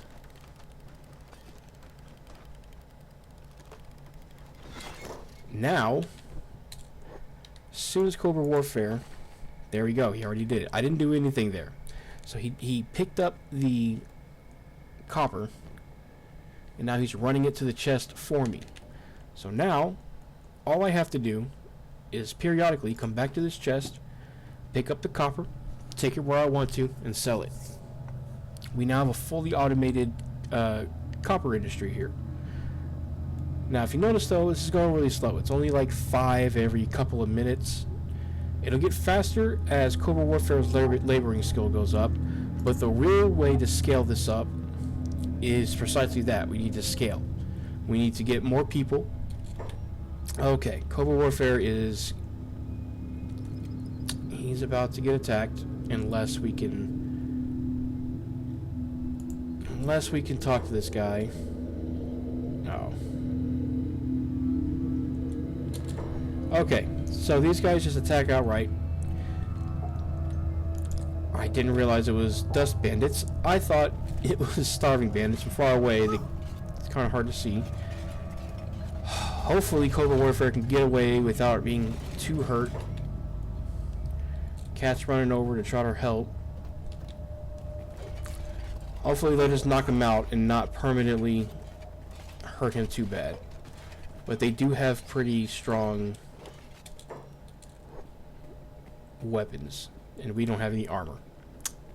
Not strong weapons, but they have sharp weapons. That's what I mean to say. Alright, so it wasn't that bad. Cobra might not even go into a coma. If their HP here goes too far into the negative, past a certain threshold, which is determined by their toughness stat, they will get knocked out. I think it shows, yeah, so his KO point is -13. So that means if Cobra Warfare, if his vital organs, which is his stomach, chest, and head, if any of those go below -13, he will go into a coma. Now, we managed to save him, his stomach, before he got too bad. So as soon as he becomes conscious here, he will actually wake up. If he was -13 before this timer runs up, he will go into a coma, and he won't wake up until those stats that were below the threshold are all the way back up to 0. I know it's kind of hard to understand. You'll get it as you play the game, if you're playing this alongside me. But yeah, like I was saying in the very beginning, if you just follow the steps I'm doing, you'll easily be making a couple thousand cats per day by like day 20, 30 at the latest if you're still trying to learn the game. All right. Looks like Cat is trying to go and dump off his ore real quick, but I would like it if he would go pick him up and then go put him in a bed. Now, Cobra Warfare is pretty messed up, so I would go put him in a camp bed, but since he's so messed up, I'm going to go put him in a real bed over here. Cool thing about that bar that I was talking about earlier, the one that's just outside of the hub, this bar has free beds. It has 3 beds that are free to use. As in, you don't have to pay any cats whatsoever. You can just come over there, plop a guy in, and use the bed for as long as you want, as long as there's not someone else in there, which there usually isn't any NPCs in it, but sometimes they can use it. But it's usually only for a few seconds, and then they get out.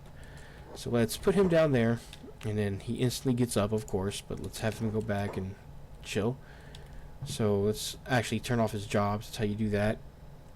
So yeah, he's going to stay there until I say otherwise, and he'll heal up. Cat will go back to work. I'll have him crouch to train up his stealth a little bit. Oh, look how fast it's going up right now. So that means he's being undetected by some enemies right now. There's enemies around that he's sneaking past, and then I think we just got past him because the meter stopped going fast again. So that means that there's some enemies somewhere in this area probably that we're just not seeing. That he snuck past, and he actually got a pretty good little stealth boost out of it. Nice. Of course, stealth is, best on characters like scouts and thieves, but it's actually useful for pretty much everybody. It's not a bad stat to have in your back pocket. Of course, you're going to have characters specialize in things, but you should generalize in everything. Specialize in one thing, generalize in everything. That's what I say, at least when it comes to this game. And look at that, Cobra Warfare is almost all the way healed up. He just needs to wait on his stomach. And it went so fast because, if you notice, if I click on this bed, it should say, okay, it's not saying it there. Where can I show it? I know it shows it somewhere. Recovery rate 8 times. That's because he's laying in a bed. So he's healing it at a rate of 8 times the default rate. That is the rate that you heal at, based on your character's toughness, the rate you heal at when you're not in a bed. Your character heals faster the higher your toughness goes up too. So what this means is, if you have a really tough character who happens to actually just get beat up that bad, if you put him in a bed, he can be back to fighting shape within, less than a day sometimes. Less than an in-game day.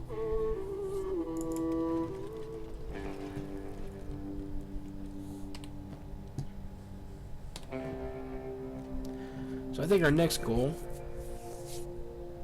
is going to be to hire the other person in the bar. That shouldn't take very long.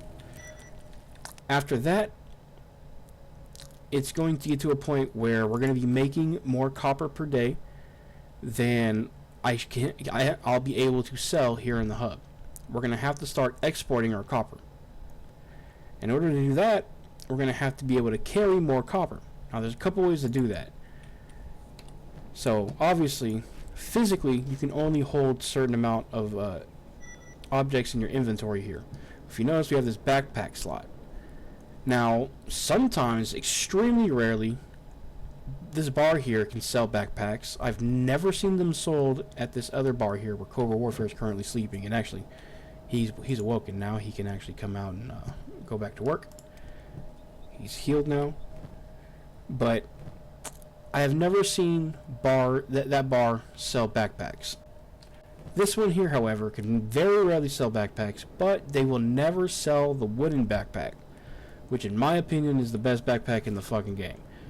Specifically because you can stack most items that can be stacked up to 9 in one slot per item, which means, imagine this is the wooden backpack.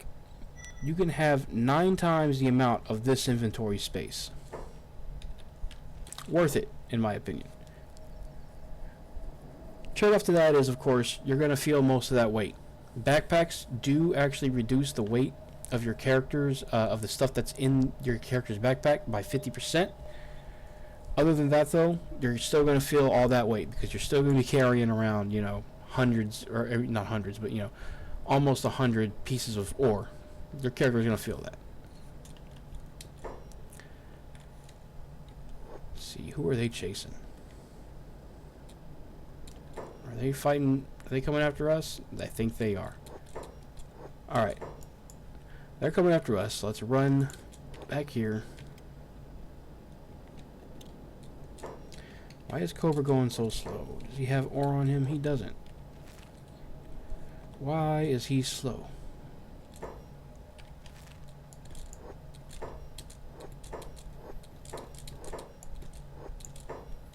Alright. Got them in here. Let's go ahead and let this play out. Kind of want them to get some combat experience.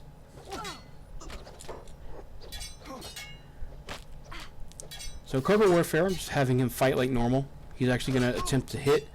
Cat, however, I'm going to have him go passive and block.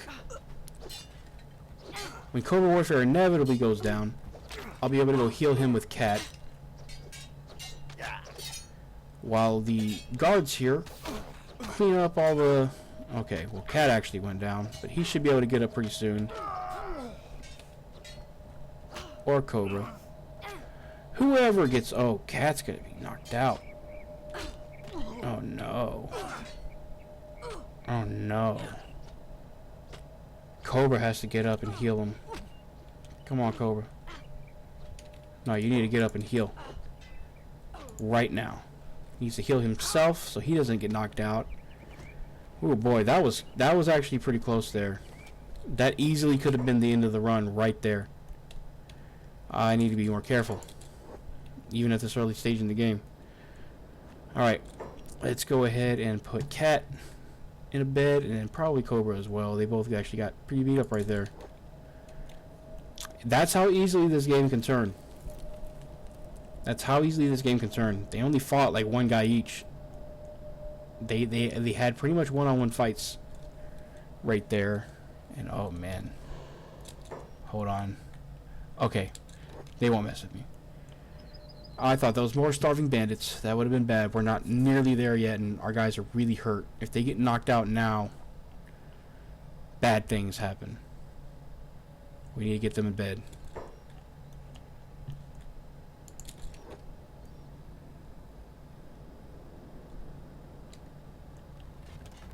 Okay. Alright. We're safe for now. Let's let them heal up. Cat, where you going? No jobs right now. No jobs right now.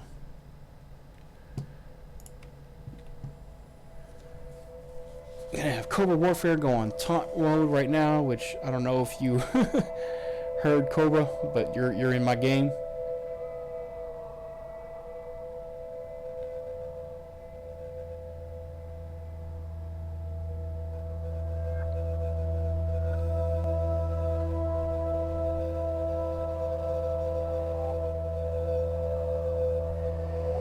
Alright. About another minute or two, and we should be healed up. I want to take this opportunity to go pee real quick. I shall be right back.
I used the bathroom. I got me some bananas.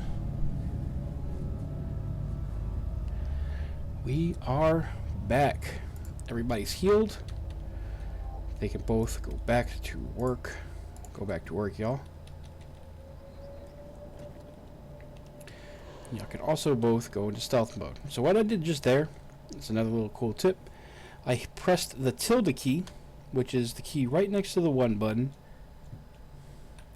and that selects everybody in your currently active squad. So if you're ever trying to, get everybody to move as one or something, tilde. And then another important thing, if you want them to actually move as a group, you need to set their speed all to be this one here. So it's kind of hard to see right here with the UI, but there's like a little another shadow guy right behind this one. And as long as everybody is selected and they all have the same speed, that rave is a little stressful. Yeah, man, I saw that. It looked pretty stressful. I was saying in my chat, like, couldn't really probably couldn't respond because it looked like shit was going down to you.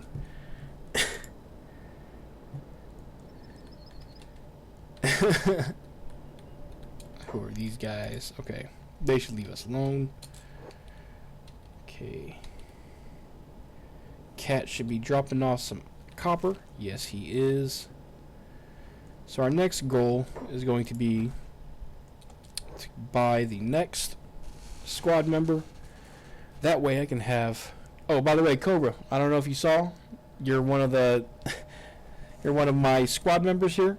I'm going to be naming all my squad members after members of the chat, and then also my Twitch followers and friends and stuff.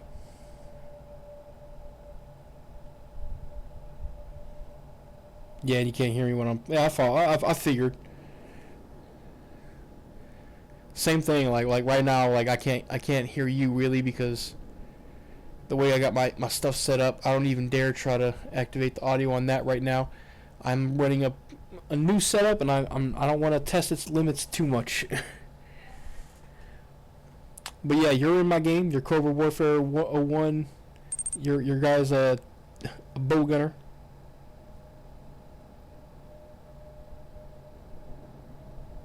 That was exactly my thinking. What you just said, that was exactly my thinking. That's the thing. I checked it out yesterday. There was only like 4 or 5 people streaming it, but like 30 people watching it. And I was like, hey, that's a pretty sizable chunk. Yeah, that's the thing, right? Now there's tension, right? Now you have some investment. You kind of want to, check in on the stream every now and then just to make sure you're not dead, right? That's my thinking.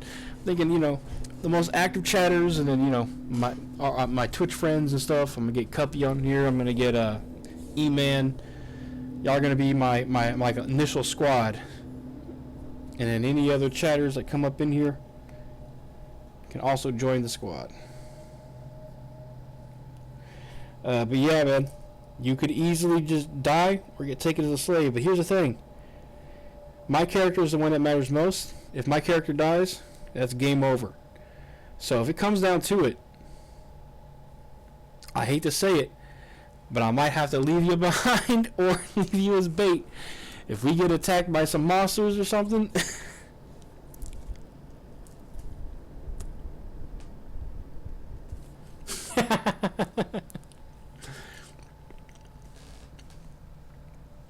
The auto moderator try to block that message.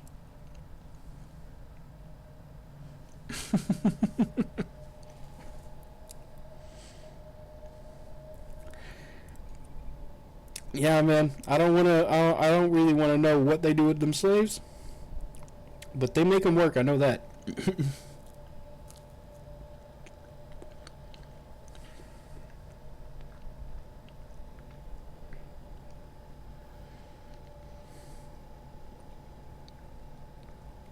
Probably about 30 or 40 copper. I'll have enough to buy another squad member. Then I can have my main guy go out and actually do some exploring. Well, I'm gonna hire some insurance, let's put it that way. Then we can go out. If you try and have your guy go out right now, any of your guys, even if you have a big group of guys, I guarantee you, you're not going to make it very far. This game is that brutal. The trick is, you can hire a group of mercenaries. I think it's about 2,000 cats per day. They'll follow your whoever you talk to them with around, and they'll beat up anything that tries to fuck with you. It's a really good way to get XP. It's a really good way to get gear because they'll kill high-level enemies and stuff like that. It's a good way to hunt. You can literally just run into a pack of goats or something, attack one, and then your mercenaries will come in and clean up.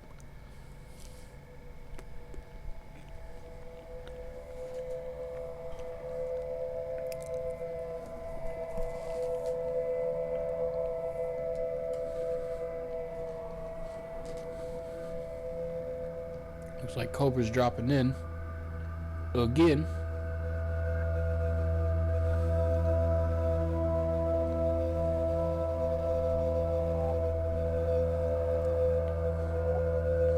Oh man, I need to update my Twitch icon. That stuff's old. I got new art. Probably do that after the stream. I'm having fun right now playing Kenshi. Playing that Kenshi. Let me let E-Man know I'm playing Kenshi. He'll probably get a kick out of this.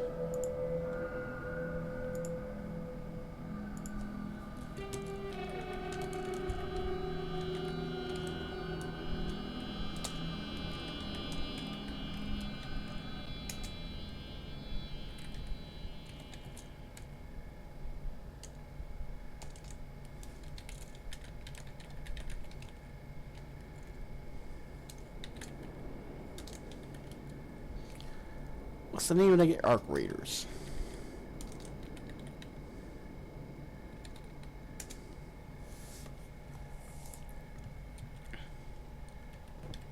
Alright, who are these? Who are these? Who are these?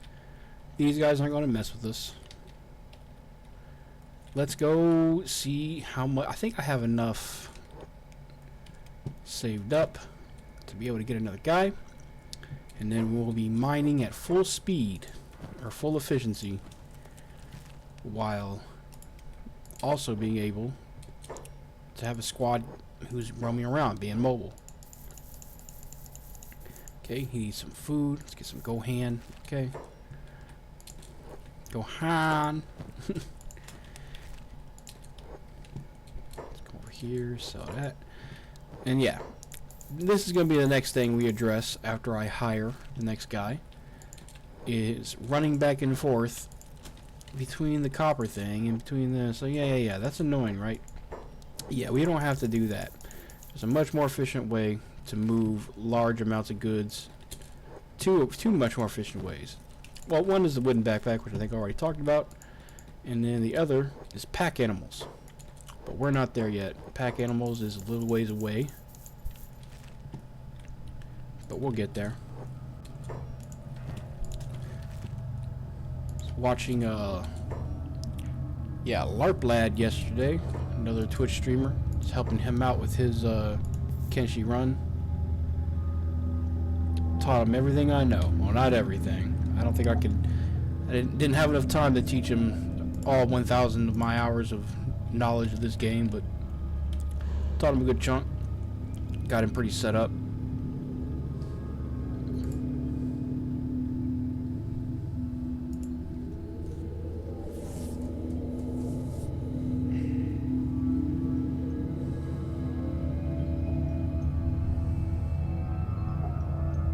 I think, Cobra, I think I can gift you a subscription.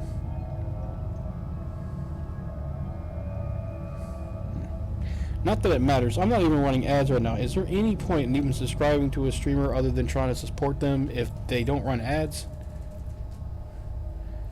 I don't think so.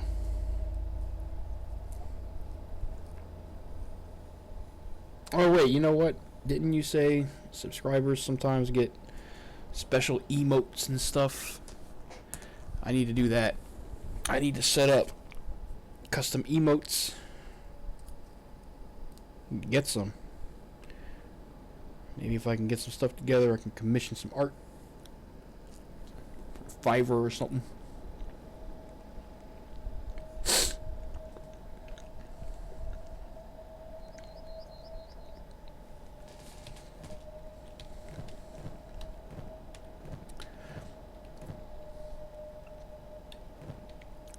Look at that, though. Cat and Cobra Warfare.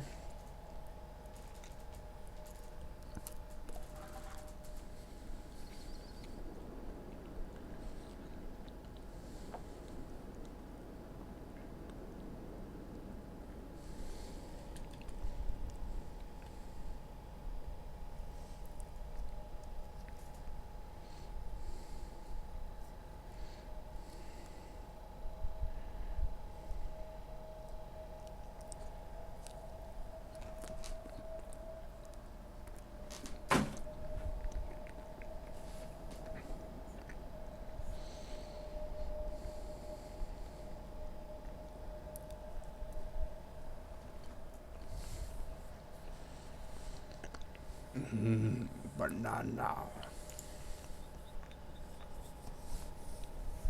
Good shit.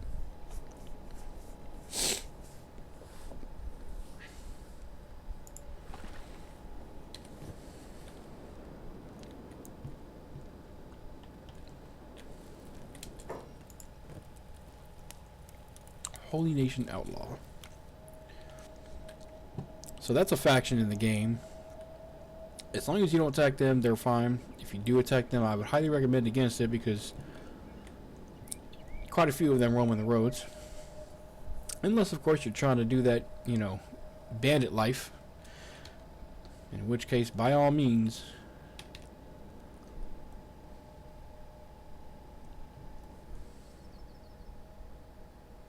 How much we got saved up? Actually, he might be able to do it.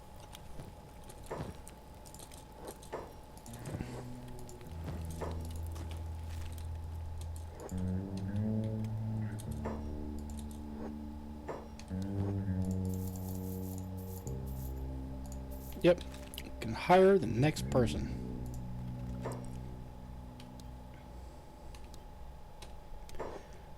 Cool.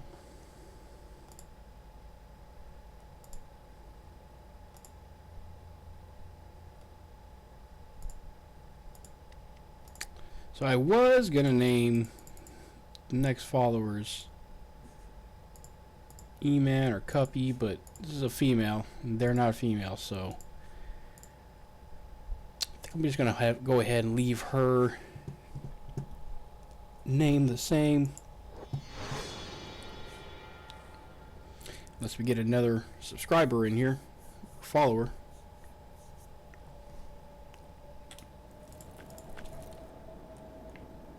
Alright, set her up with a medic job, and mining. And my guy will go and mine somewhere else from now on. But they're mining from now on right there.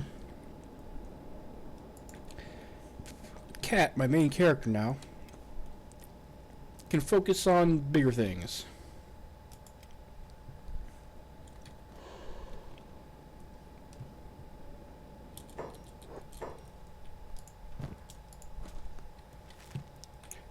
Cool.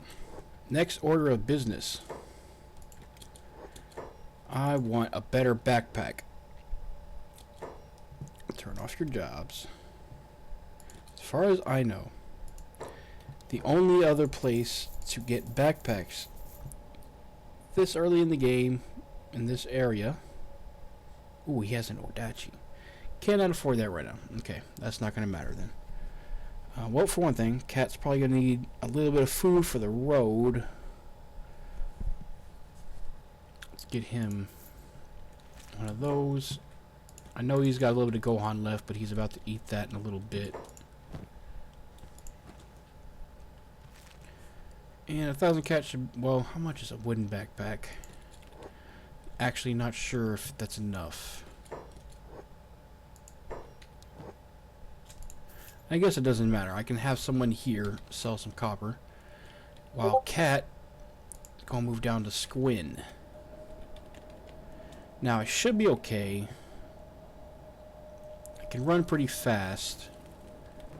Should be able to outrun anything that tries to mess with me.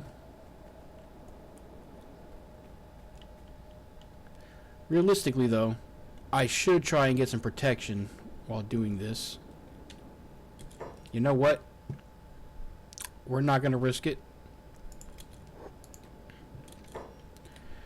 We're going to... Yeah, there's some more copper nodes around here. I'm going to have him just do some more mining until I have enough copper or enough money in order to hire some protection. And then we'll go down to Squin, where we'll buy a wooden backpack and also scope out some more recruits. I know that there's one recruit in Squin specifically you can get for free, so I'll get her. Get the free Shek recruit you can get there. That will be the first good fighter, or the first fighter that will be trained on the team.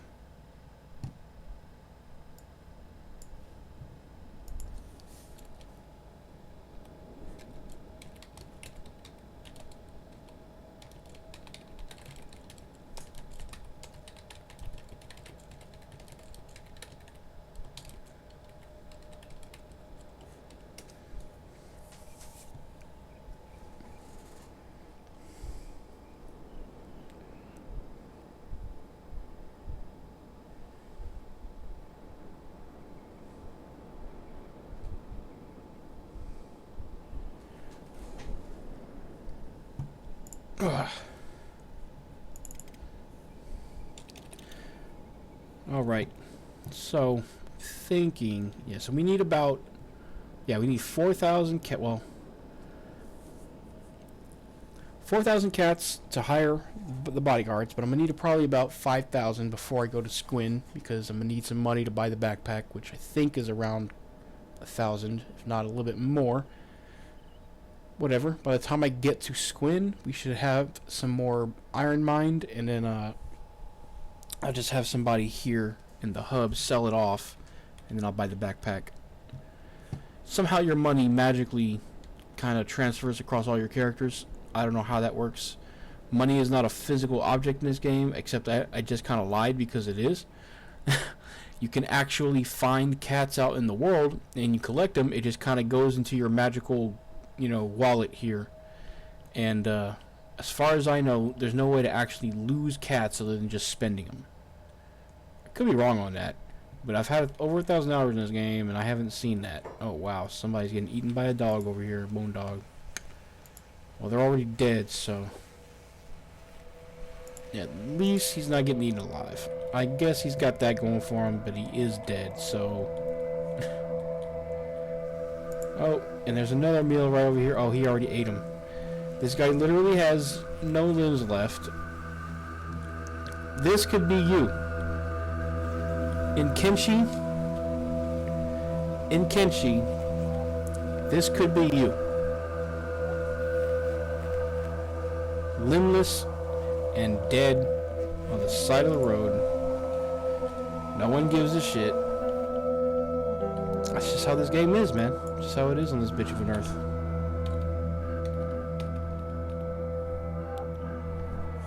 That's why I love it. You're not the main character. Far, far, far, far, far from it. You have to earn that small iron resource. I didn't know that was up there, actually. Good to know.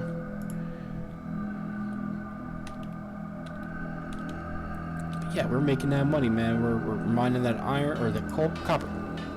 Not coal, not iron, copper. Bone dog over there is having the time of his life eating all the corpses up. Look at that.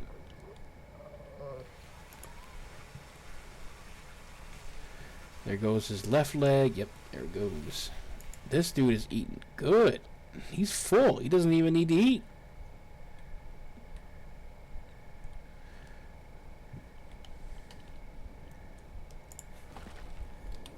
That fool is eating good.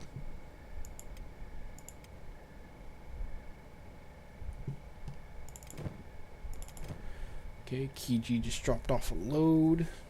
Are those starving bandits there? They are.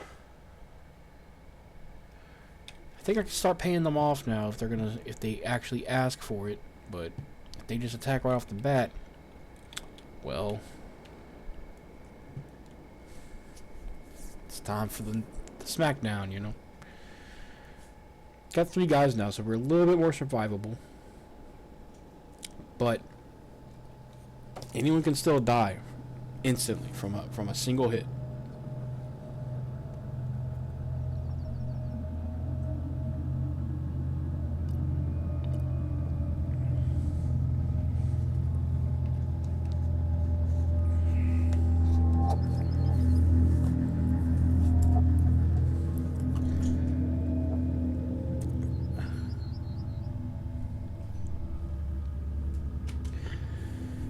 But we're moving. We're doing it.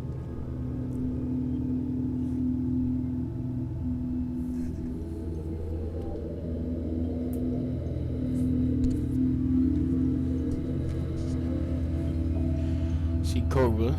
Cobra's already on another mission. Or I think he might be returning right now. He is. Just returned to Speranza. Pretty sure that's a Overwatch map too. I'm now eligible for Space Blaster and Arc Raiders. Cool. I got gear in a game I don't even play.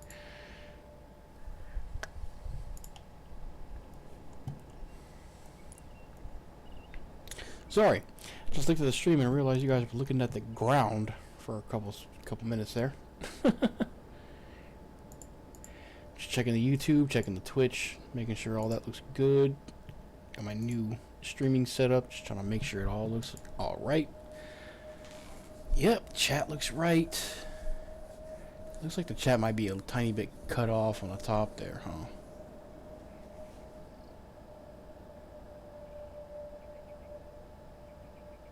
Yeah, that looks good. Sorry, I'm just admiring my handiwork, man, because I've worked for a couple hours today to get the stream set up how I have it, to get my current setup. Got my Switch, which is my stream deck, on the left here. The touchscreen laptop with chat on it right here on the right. And then I have my preview stuff is on the big screen TV. And of course the main game and OBS on the primary monitor. And I was using Restream.io to broadcast to both Twitch and YouTube. But now I got that running off my own server. So I don't need to pay nobody no subscription.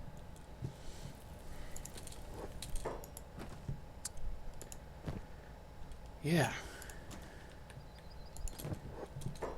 So I got a pretty good little stream set up here is what I'm trying to say. But it wasn't easy. I've been working on it for about a week now, improving things, testing things out. Okay, a couple thousand more. Wait, there's still more in here. Let's see. Get that.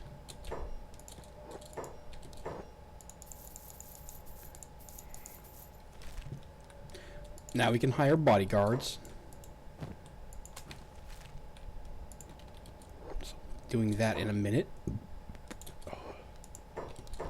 And there are bodyguards here in this guard. In this guard? In this bar. Yeah, there are guards here in this guard. What the fuck am I saying? Come on.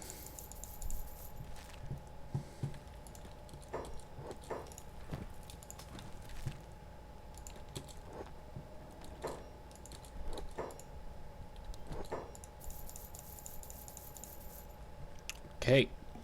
8K. I could hire guards for like 4 or 5 days now.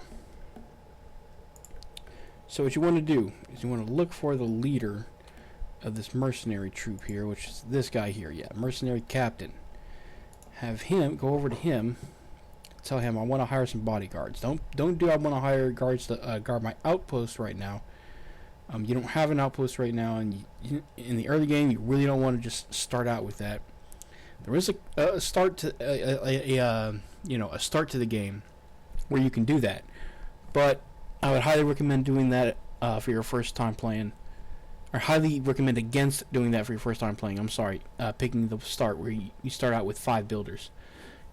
It's very difficult to do that unless you have some experience with the game. So we're just going to hire this guy for 2 days. And now, these guys will follow around Cat. So we're going to make another squad here. Start separating these guys. I'm going to have the roamers and the homebodies.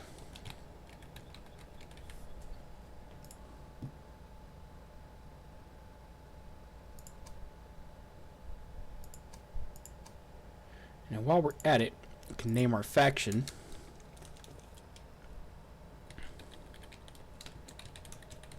Border Zone Rebels. I like that.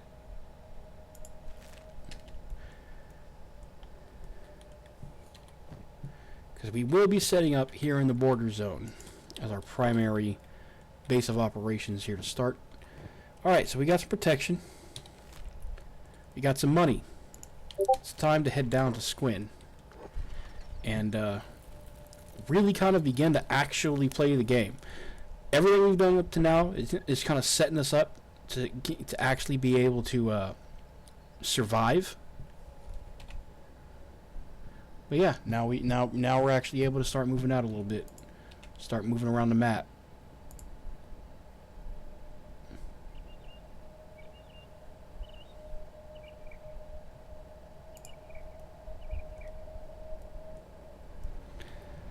All right. I appreciate E-Man. Appreciate you being here. I don't think E-Man's in the chat right now, but he is. He has confirmed to me that he is here on Discord. Appreciate that. Am I getting cheated? No. These are my bodyguards. I just hired these guys.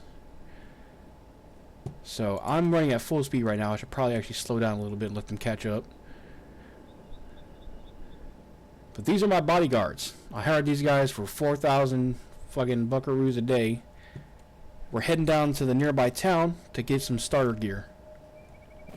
Because my guy is still rolling with the stuff you get in the starter zone. So I'm actually going to be able to get some pretty good basic gear here in Squin. No. Not right now. That's what these guys are for. To protect me for if I have to run for my life. Because right here, this specific crossroads right here, I'm going to tell you guys right now, anybody playing the game for the first time, this is a very dangerous spot. NPC groups come from all 4 directions here. Things happen here, okay? Let me just put it that way. This spot is always covered in blood, you know, within a couple hours of playing the game if you stay around this area. So just know that area is very dangerous. It's always good to have some protection or get through that area very, very fast. But we're almost here in Squin. The Shek City. Let's see. Alright, they didn't hassle me this time. Sometimes they'll hassle you and they'll want to search your inventory for contraband, which is a thing in this game. But let's see if we can get our first free follower. There's a free follower somewhere in Squin.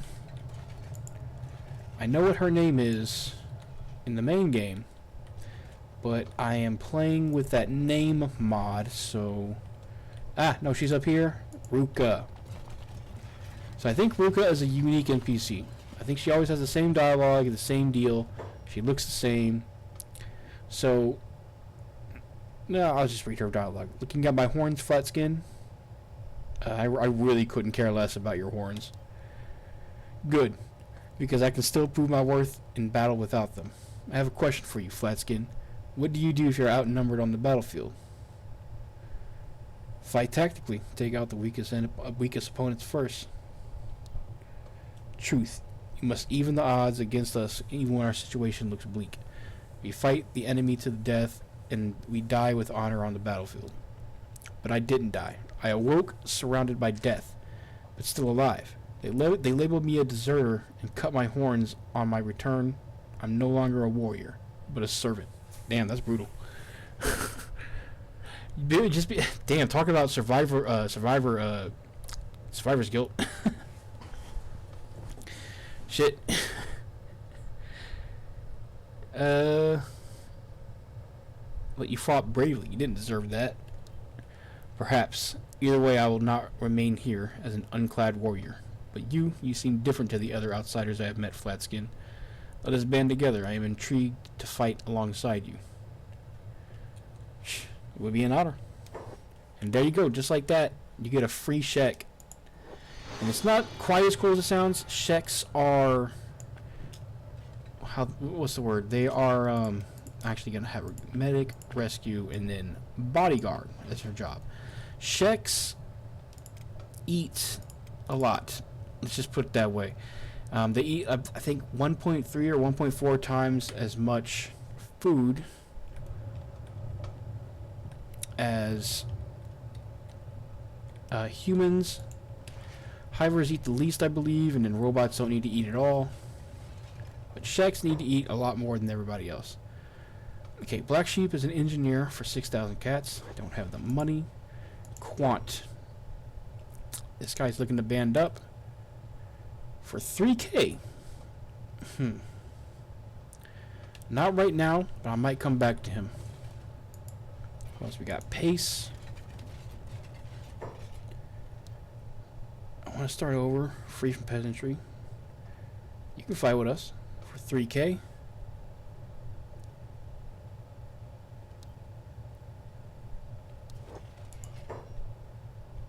Okay.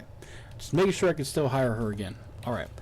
So yeah, I could pick up, a couple more guys here. But before I do that, what I really need right now, I need to get me a backpack to make mining easier. So we're going to go down there. And because I told Ruka to be my bodyguard, she's also going to follow Kat. As long as I'm not moving faster than she can move, she should be able to stay with your party leader pretty easily. Here we go. They have wooden backpacks. Perfect. Alright. I got me a wooden backpack. I think I'm going to go ahead and pick up... Yeah, I got 4 guys. Let's pick up 4 of those as well. Let's see. What else should I get while I'm here? I think actually I'm just going to get... Yeah, let's get these splints and then... Yeah, that's all from now. I'm going to get from here. Alright. And then we are going to go... should I go back to the hub or should I stay around here and try to...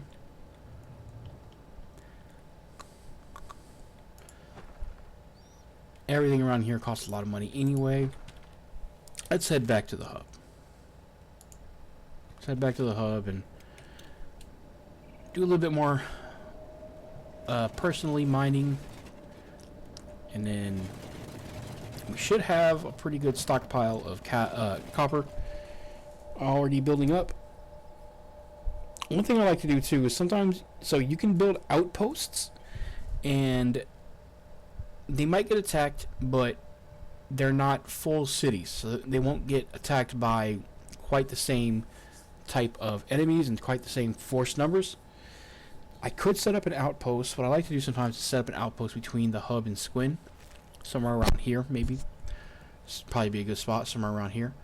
And then just set up a little area where your characters can farm and do basic stuff, but don't, whatever you do, don't put up gates until you are ready to settle down and attract enemies. Putting down gates is like telling the game, hey, we are here to stay. Go ahead and send things after us. Otherwise, you have an outpost, and outposts are a lot easier to defend. Let's just put it that way. But it's the gates. The second down, the second, I think it's actually the, yeah, the gate, the fence gate, not the fences themselves, defensive, walls. I think those are safe to build. The second you put down a gate, the game says, okay, you're building a city. And that's the trigger for, more powerful stuff to come at you.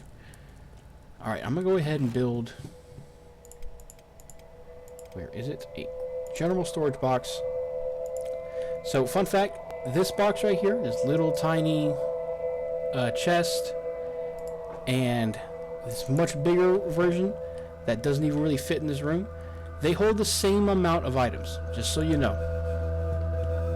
If you're trying to be space conscious, which we are here because it's a very small room, don't even bother building the bigger storage boxes. It does not give you any more space.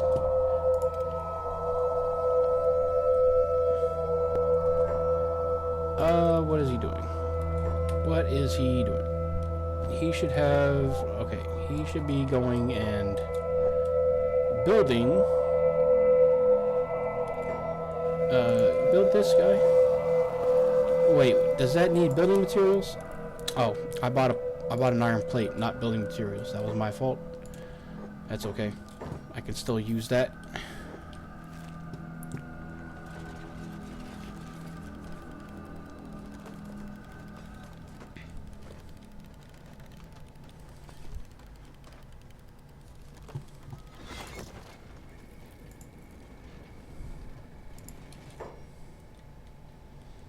Okay, and then I'm going to put away those bedrolls. Don't need them right now. And that. And then we'll put these over here. Okay. And he can go back to mining for now.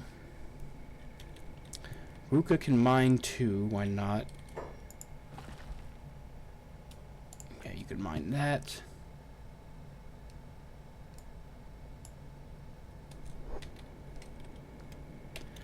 Ruka will mine extremely slowly because she's a Shek. She won't mine slower, she'll learn it slower. Which will result in her being much slower over time than other races.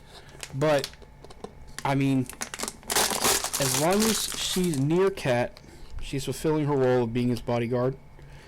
If anything should happen, she's going to take the brunt. So let me actually make her... taunt. And then I think I had... Yeah, let's take him off of taunt. And they will be passive because I don't want them to get any trouble. Let's have them block.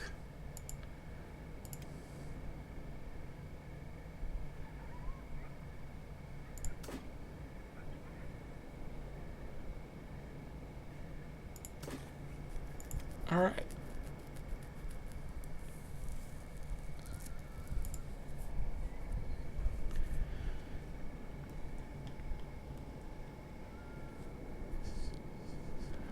All right, not really sure what our next goal should be, other than make some money. I think we're just trying to make some money and get some gear.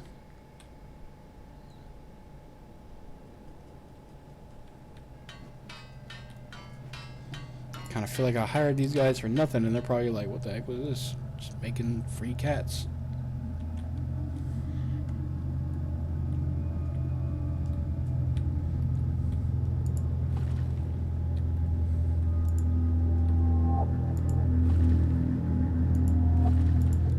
So yeah, there's another copper node over here.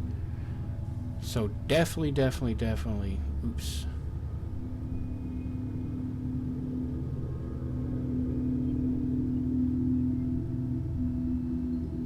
I didn't mean to do that. Unpin.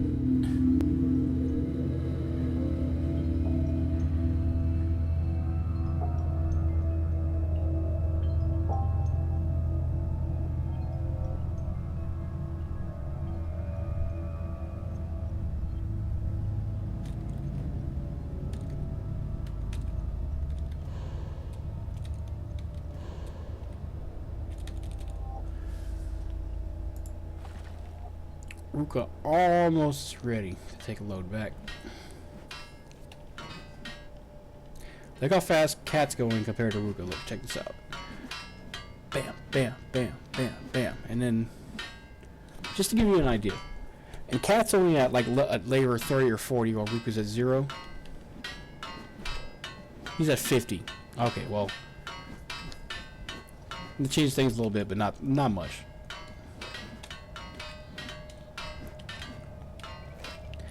I think one of the next things we're going to do, we're going to try to get some money together.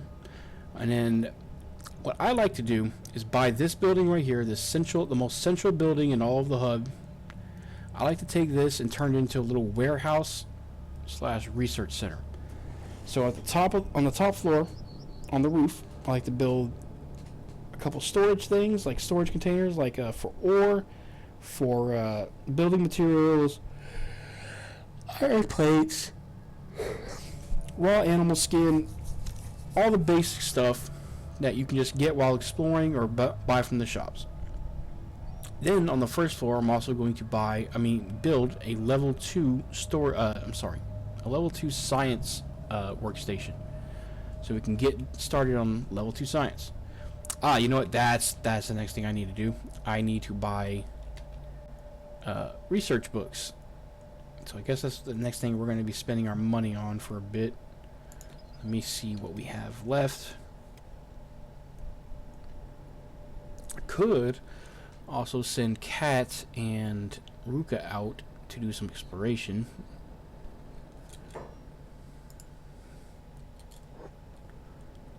I do know a couple places I can go to get some decent gear in the early game.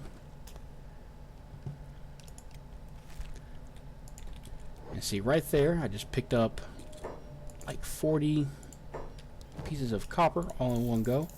That is why you want a wooden backpack. And just like that, I have 8K. So like I was saying already, look, we're almost at that goal I was talking about. We're at day 10, and we're almost at 10K a day. Just like I was saying. Now we're going to spend that money right away because I need stuff, but we did make the money.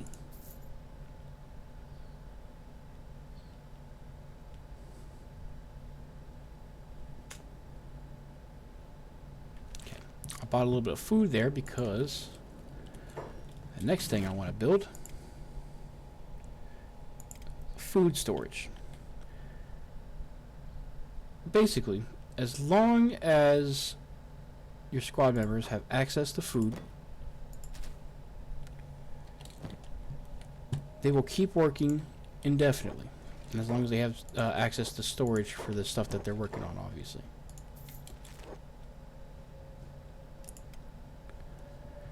We're going to build this.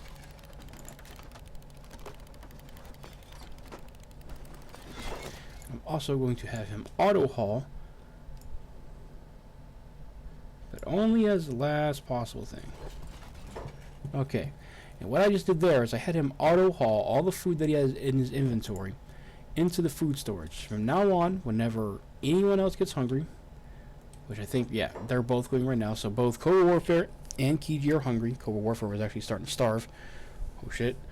But they're both hungry, so they're both going to run back to that food store that I just built and put food and stocked food into. And they're going to hit that food store up and, you know, stuff their faces. In the meantime, I'm going to place those research books that I bought directly into the research bench, and then we're going to use some of them. So, small house is useless right now because we don't have, we're not going to be building an outpost or nothing. But we do need it in order to get tech level 2, so I'll take it. And I think I need one more book for that as well. So I guess let's do indoor lighting next so we can get lights so we can do better at night when we're researching. Cooking is good to get. And I guess let's also get baking. We can get materials from the shops to do all this stuff.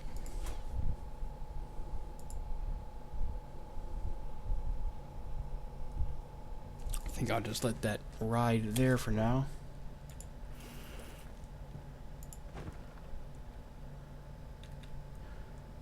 And yeah, man, everybody's got a job. Everybody's got a goal. We got food. We have resources. We have money now. We have protection. This Ironman run is going good.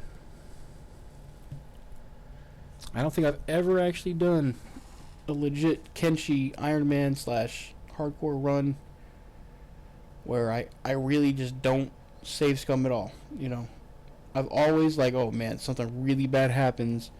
Time to reload that save, but you know, for the most part, I try to let it ride. But you know, if your whole squad gets wiped, let's be honest, what are you gonna do? You're gonna just accept that, or are you just gonna reload your save? Most of the time, you reload the save, you know. But not here. If that happens here, that's final. It's part of the point of the stream is to try to, you know, keep myself honest with this.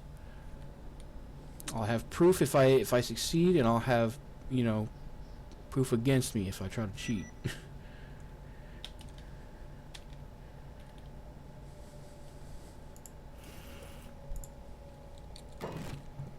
See if I have any more things I can build. I could build a torch post inside. That would help a little bit. But I'm also researching indoor lighting right now, and Squin does have a little bit of power naturally. They have some windmills, or sorry, it's not Squin, the hub. Squin does have power too, but the hub actually has a few windmills somehow that work. And they're only using 6 power themselves, which is pretty much just the bar here, I think. That's pretty much it. As far as I know, that bar, yeah, the bar, and then the Thieves Guild. Oh, the Thieves Hideout, or otherwise known as the Thieves Guild. I like to call it that. The Thieves thing, I also need to go say what we have. So next time I get 10K, I need to go do that.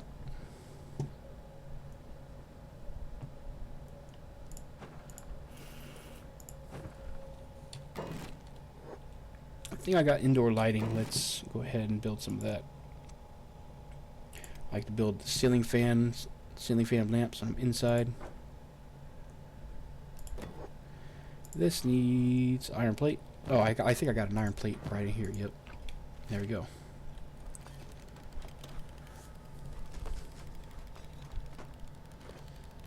And yeah, that's just a habit I have from playing this game for so long. I hit the quick save button sometimes, just because.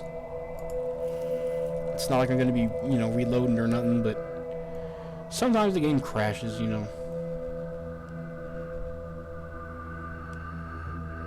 It has been known to do that.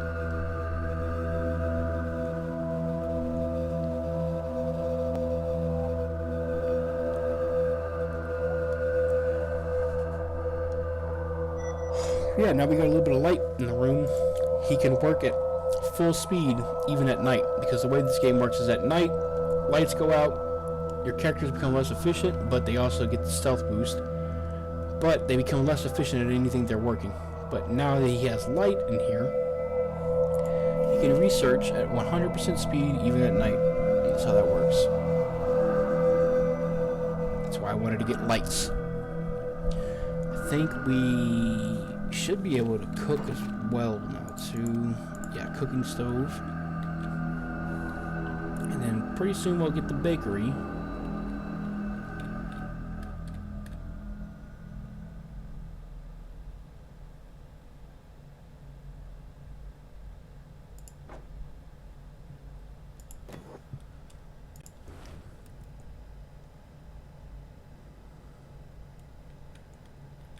Two iron plates for that.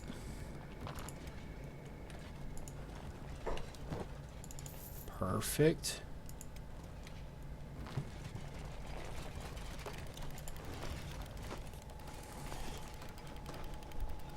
We already have a cook as well. Technically she's a brewer, but it's the same skill.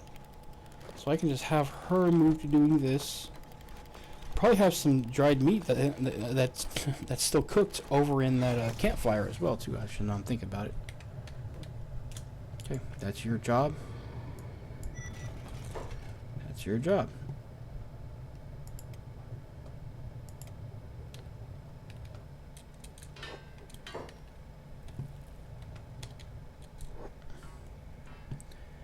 Is she... Okay, she's bringing copper to the thing right now. Are there any dead animals around I can have her forage? Don't think so. Alright.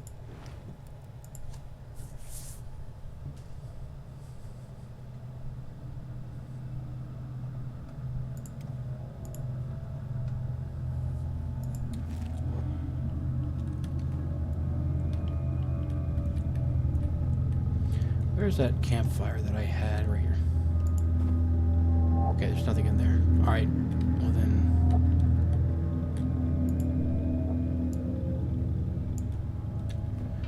have her dismantle that. Man, there's an iron club on the ground over there. Does she... Need to get her a better weapon.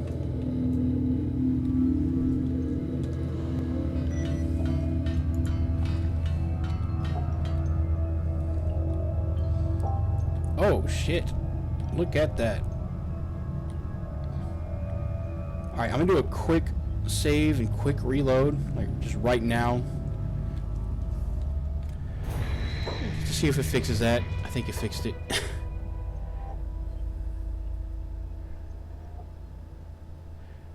That was weird. Old game engines, you know. I have never seen those types of graphical bugs before I started this stream, though. Like, it just started this stream that I saw stuff like that. Not in this game. I've never seen that before in this game before.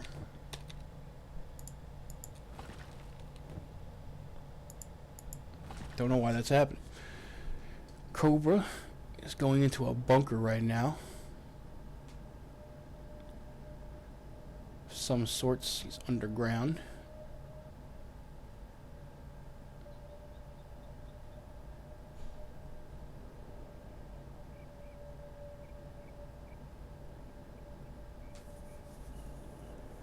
Hacking some kind of generator or something.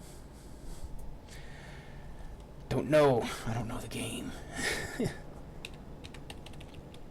Man, I think I might have to call it quits here pretty soon, though. It's getting kind of late. And I kind of talked myself out in the first hour of this stream already. But the main thing I was trying to do right now anyway was test out my new stream setup, and it all works. It's working really good. I am so happy with that. Currently streaming to both Twitch and YouTube, and I am not using a third-party service to do it. That's free and open source software for you, baby. FOSS.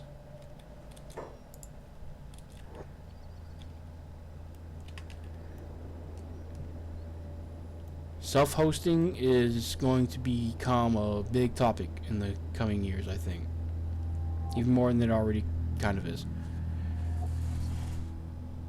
I have a Proxmox server. Proxmox is a operating system that allows you to basically run a whole bunch of tiny virtual computers on one singular, more powerful computer. And all I did was I took a bunch of old computer parts that I had in my closet. I found an old gaming PC case that I had, Frankenstein together a little computer, pretty powerful little computer out of old parts that I had from old gaming computers, and that is now running various servers for me. Like I can run Minecraft servers off of it, game servers of any kind really. Okay, those mercs have just gone home. That's fine. I don't really need them right now. I'll go hire them again if I need them.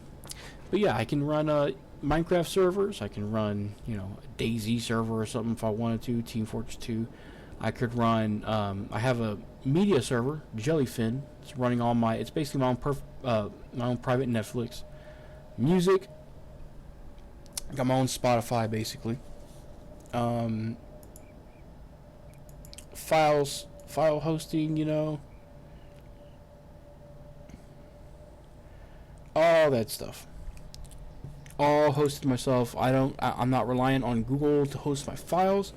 I'm not reliant on Restream to split my stream into multiple networks.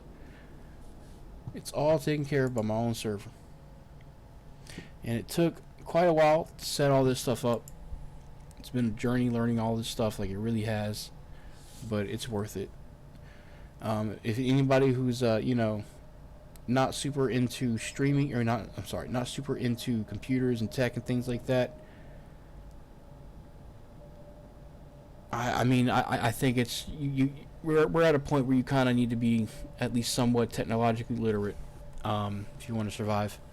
AI is very obviously here to stay, whether you like it or not. I'm not, I'm a fan of it sometimes. I'm not a fan of it other times. I'm a fan of the idea, but I don't like how it's being shoved down our throats, and especially in areas where we just don't fucking need it.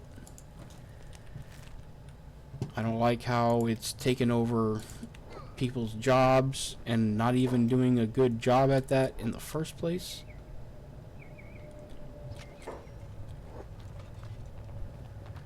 Yeah, man.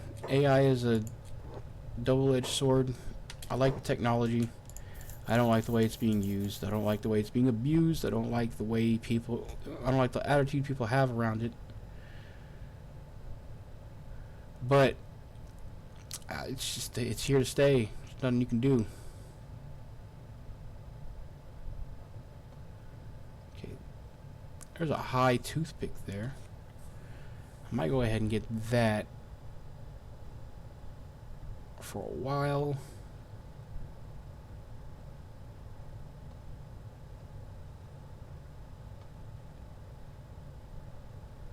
Or I can go for spring bat and start training heavies. Start carrying heavies, I mean. I think I'll do that. Do I need some more food right now? I think we do. Let's get some more food to fill that up. Get that book.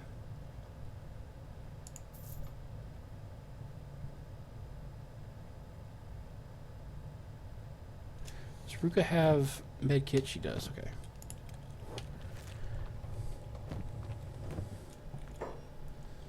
Oh, and let's have him drop off that book right in there. Anything else he can learn right now?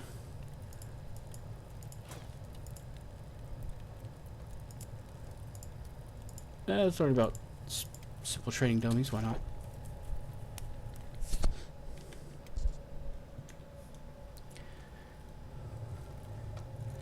So yeah, man, we're mostly automated now.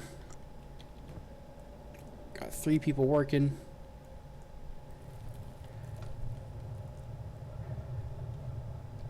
Cat still doesn't have any shoes, I'm just realizing.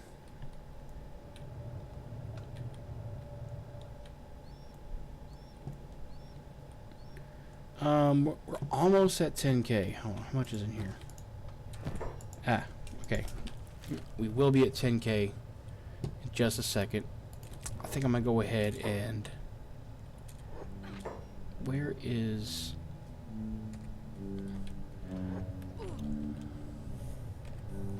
this guy?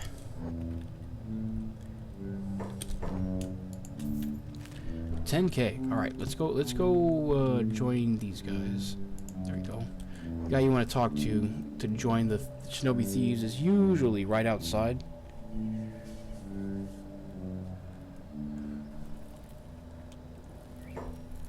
Thief boss. Yeah, you just tell him I want to join.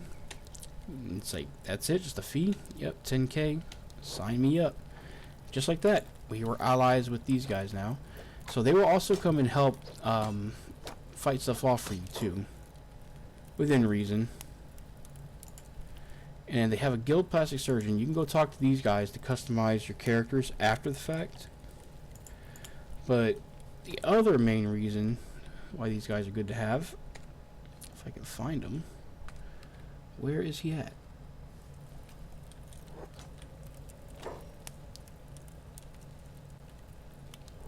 Where is the guy?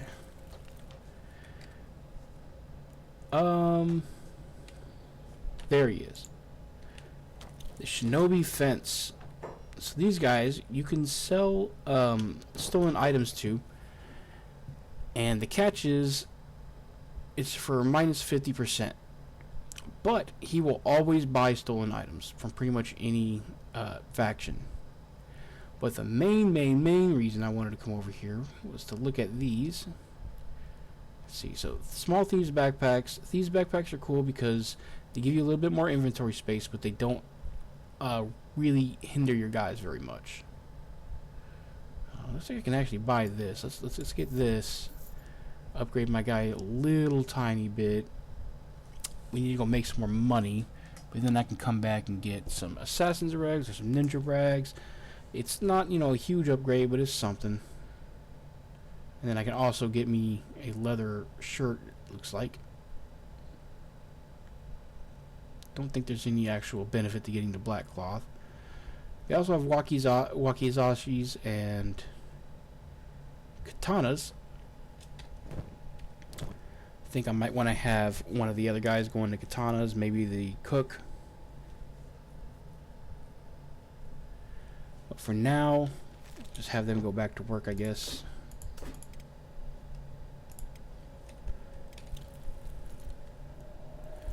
But yeah, now we got a place to... Okay, so now from now on, in and around the hub, if anybody gets knocked out, like if I'm not paying attention, someone gets knocked out, one of my other characters should be able to go over to them, heal them, pick them up. So even if I'm not paying attention, I have a chance to repair each other. So that's good. Just a little extra insurance to make sure, you know, to combat me, my inattentiveness, my ADHD. Because sometimes, yeah, I just don't notice things.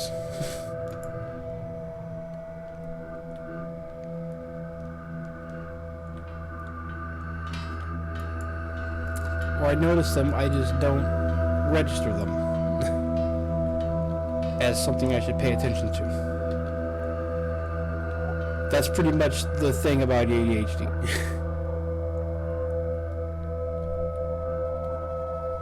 It's kind of like a selective attention span in some ways.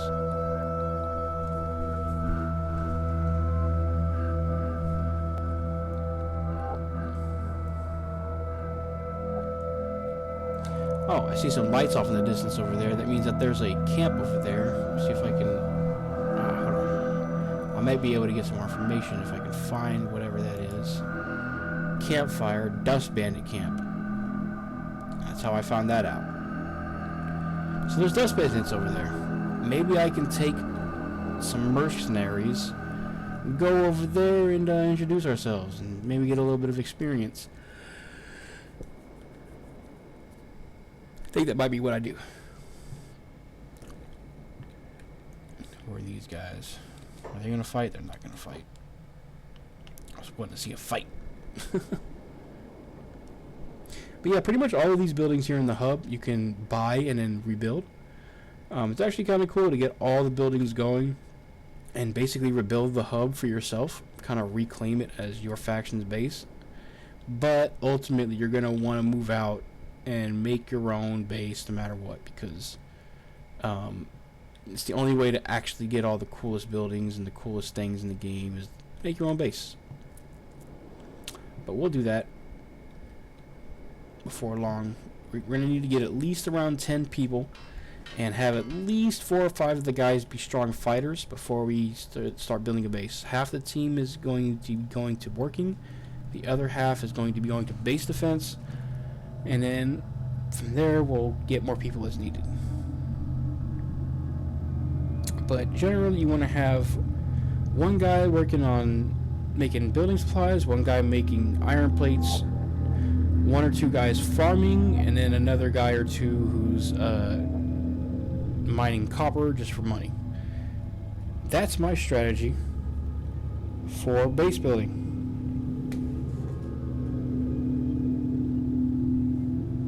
And it always works out for me. As far as where you build, well, there's a lot of different options in this game. Personally, I feel like the border zone is the best place to build a base. That's where I am right now. The border zone is basically this whole region right here. This is the border zone. Now, the in-game default map doesn't have any regions or anything on the map, but I do have a mod that enables that. I used to use it, but I'm not using it for this playthrough. I want to try to experience the game as, mostly as vanilla gameplay as possible. But this right here, this spot right here, this is my favorite spot to settle in the border zone. There's a couple reasons. You're right across the way from a way station right here. There's a store right here, basically. They sell, not only do they sell, supplies and food and building materials and things like that, they also sell robotic limbs here. Very, very, very good to have in the early game. More than likely, you're going to have, especially as you get more people, it's going to be more limbs. Someone's going to lose a limb eventually. It's going to happen. And you're going to want to know where to get some more. Way stations. Way stations are a good place to get some more. Another good place to get limbs always is vein. This whole little strip right here. But the limbs you get from here are very, very, they're their economy. I mean, they're literally called economy. It's the limbs from the hivers. The hivers already have very weak limbs, and the limbs that they make to replace themselves with, I guess they don't care, about making improvements. They just want something that's as good, or if not, maybe even slightly worse than the limbs they already have. That's economy legs and economy arms. You basically only really want to use those if you literally have no other choice. Otherwise, there's much better options for replacement limbs than the economy stuff. The economy stuff is about like 1,000 to 2,000 cats a pop, even for like the specialist economy stuff. And yeah, it's still not even like worth it. It's just like I said, if you have no other choice, use economy. But you're gonna want to replace those with some XLR limbs or some assassin limbs or something actually decent. Because one of the cool things about this game is losing a limb is not necessarily a bad thing. Losing a limb, it can actually be an opportunity for improvement. Wow, there's someone getting eaten right there. Sorry, guy. We're at 45 copper already. I think once we get to a point where that thing is almost full, I'll go ahead and have my guy export.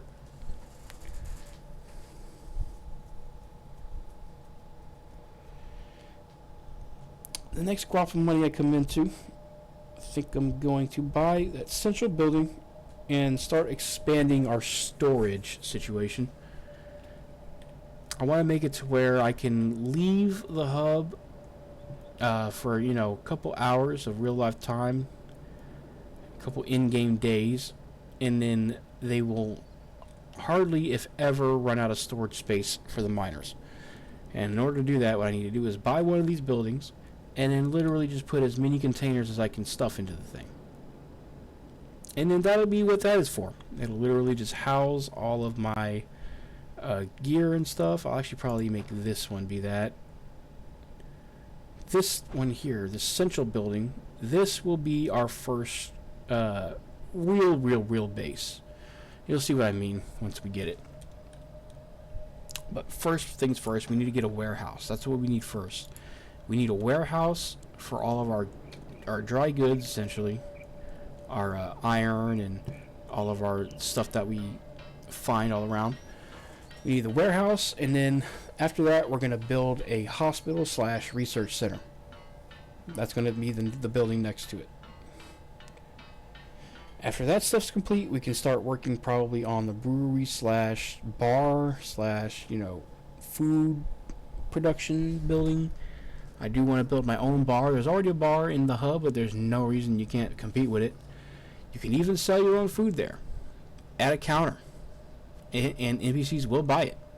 But food and bandages are pretty much the only thing NPCs actually buy, as far as I can tell. They won't buy, they won't buy gear. They won't buy raw resources. They'll buy food. They'll buy medicine, or bandages. I mean, that's about it.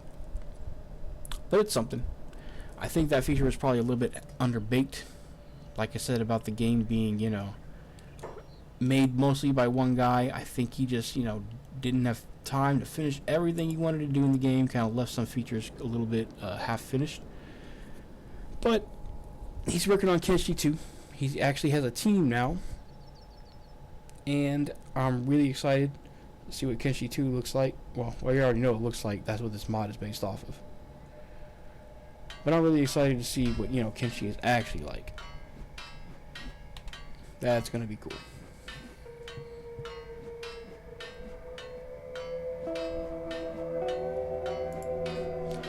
So somehow Twitch shows I have 3 viewers.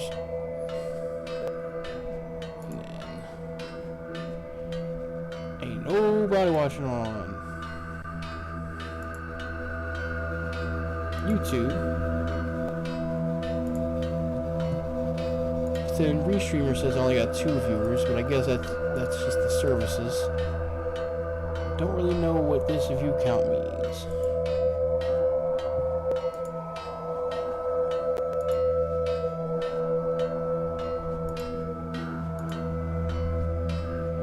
Well,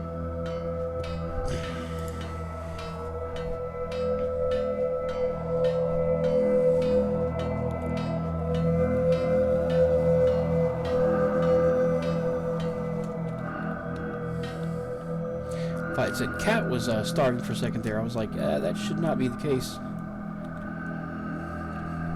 That really should not be the case.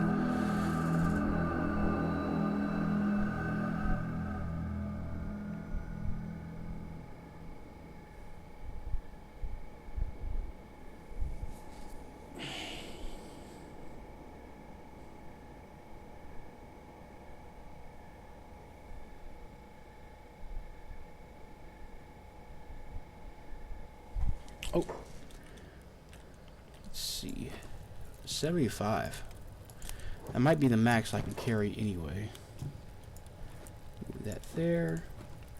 Oh no, you can still carry even more than that. Well, probably won't be able to sell much more than that right now.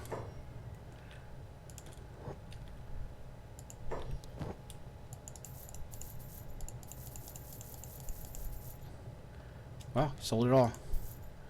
Well, let's get some food, get some books.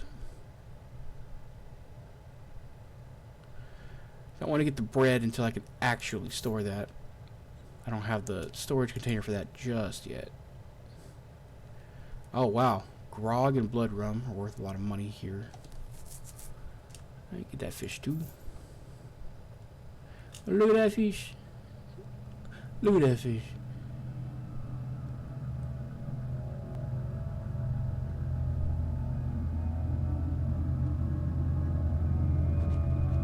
What does Ruka have? Ah, that's much better than what they had there. Okay. Kiji still needs a weapon.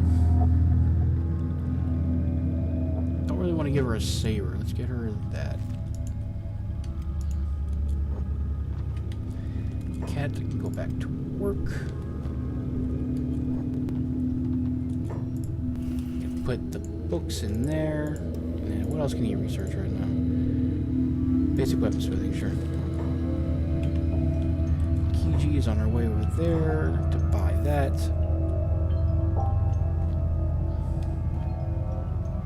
And honestly, let's get another one of these. And I still have 7K. Alright. How much does it cost for the warehouse? 4,800. I'll go ahead and do that right now. Repair. Okay, we're gonna need 6 building material. I'm sorry, 8 building material. It said 16 or 14, I couldn't remember. Regardless, I'll just buy as many as I can from here right now. Alright. Yeah, we need 8 total building material.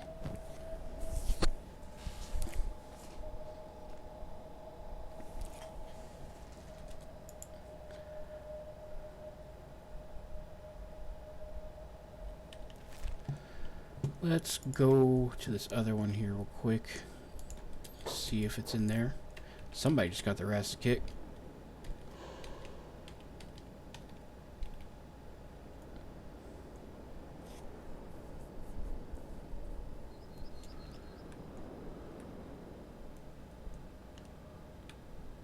Oh, hey, another copper node. I wonder if that's close enough to mine and bring back to the town. I thought that rock was a big old skirt. I thought that dude was like wearing a big old skirt. I was like, what the hell? Never seen that before in this game.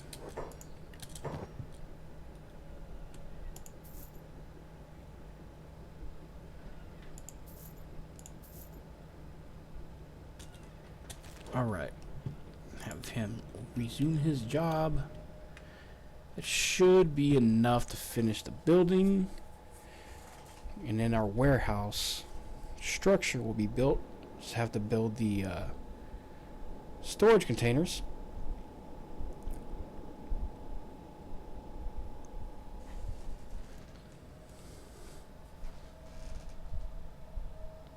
Yeah, man, but it's already happened, you know. Day 13, I'm making well over 10 cats a day. 10,000 cats a day, 10.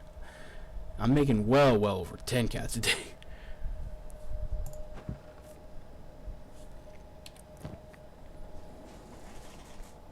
Yep, that should be just enough building material. Perfect. Perfect. Wow, that's how tired I am. I can't even do that voice line.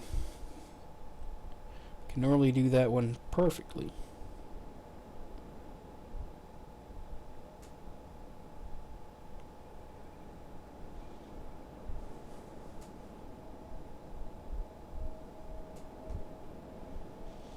Alright, so the warehouse I like to just load it down with as many copper storage containers as I possibly can get in there.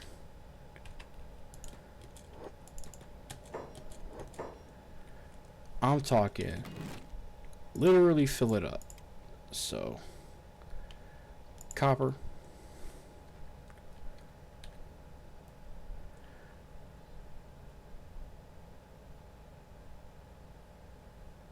get as close to everything as you can.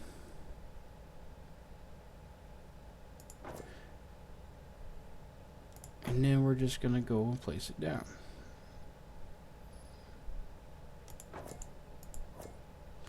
Go ahead and space things out a little bit more since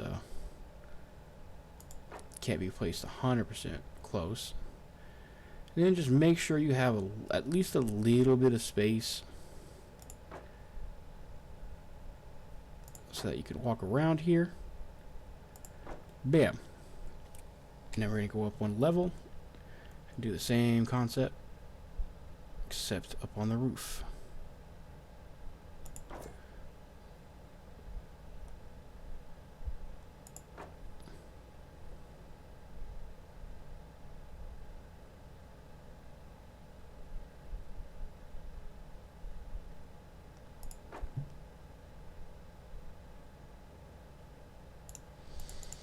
Now that I'm thinking about it, what I'm actually going to do is build some of these up here.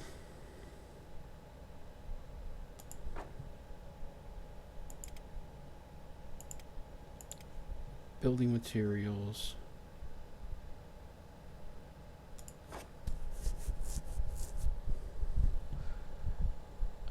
Steel bars. For sure want some of that.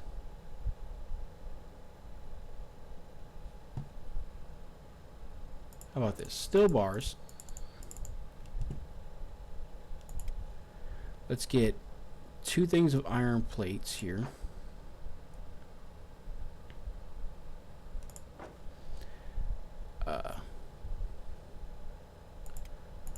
Two storages of building materials.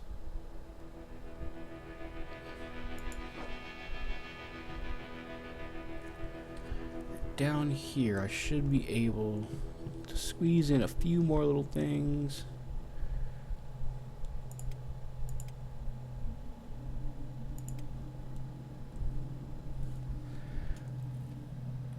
And that should go in here. Bread basket. Ideally, the bread basket is going to go in the bakery, but until I have one. Let's actually not build that right now. Let's just get this stuff built. Let's see. Iron plates. Just need iron plates out the ass. We don't have any money right now, so he's going to have to work it up anyway. Oh, wait, we have... Okay, never mind. Let's auto haul that. Let's put these books away. Put that away. I don't know why he wasn't doing that. Grab that. Sell that.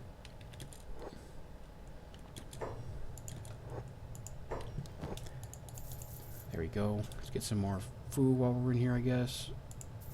Get some more books. Out of money already. Wait, what didn't I need? Wait. Let me actually sell that stuff back because I need that. And let's get that.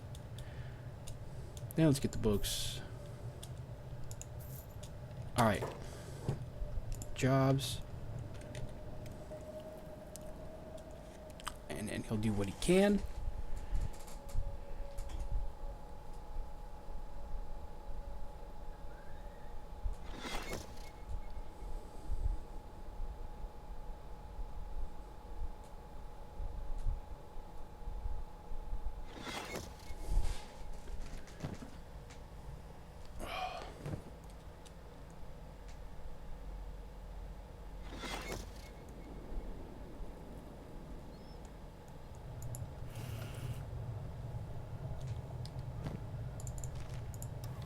What can we research? Most of this stuff isn't going to matter until the next level or until we have our own base. So I'm just kind of grabbing it just to grab it. But it's nice to have, nice to get a head start on stuff.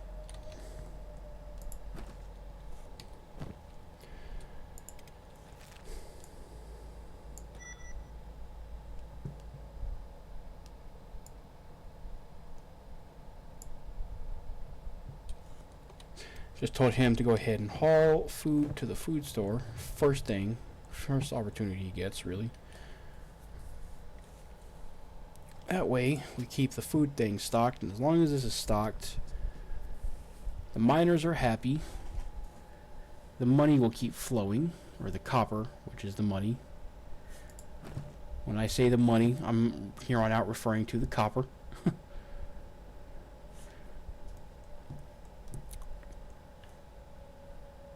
Honestly, we can get rid of this one now. Dismantle. And then he will go drop it off in the newer ones, of which there are plenty. And he took the excess iron plate from the last one and moved it over there. It's basically just like I picked it up and moved it. What's happening here? We got Web fighting Hungry Bandit. He probably just attacked Web for no fucking reason. Real smart. Oh, the Hungry Bandits are attacking the town right now. I don't know why they even try. Fighting ninja guards, dude. They're ninja guards. Why? You're starving. Like, don't fight them. Fight an animal or something. I get that.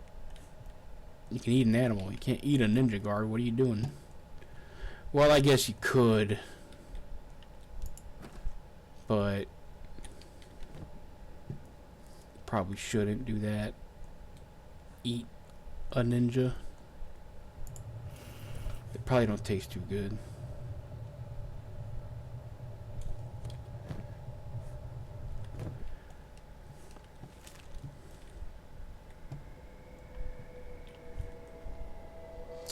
Alright, I think I'm gonna call it for here now, guys. I'm really tired.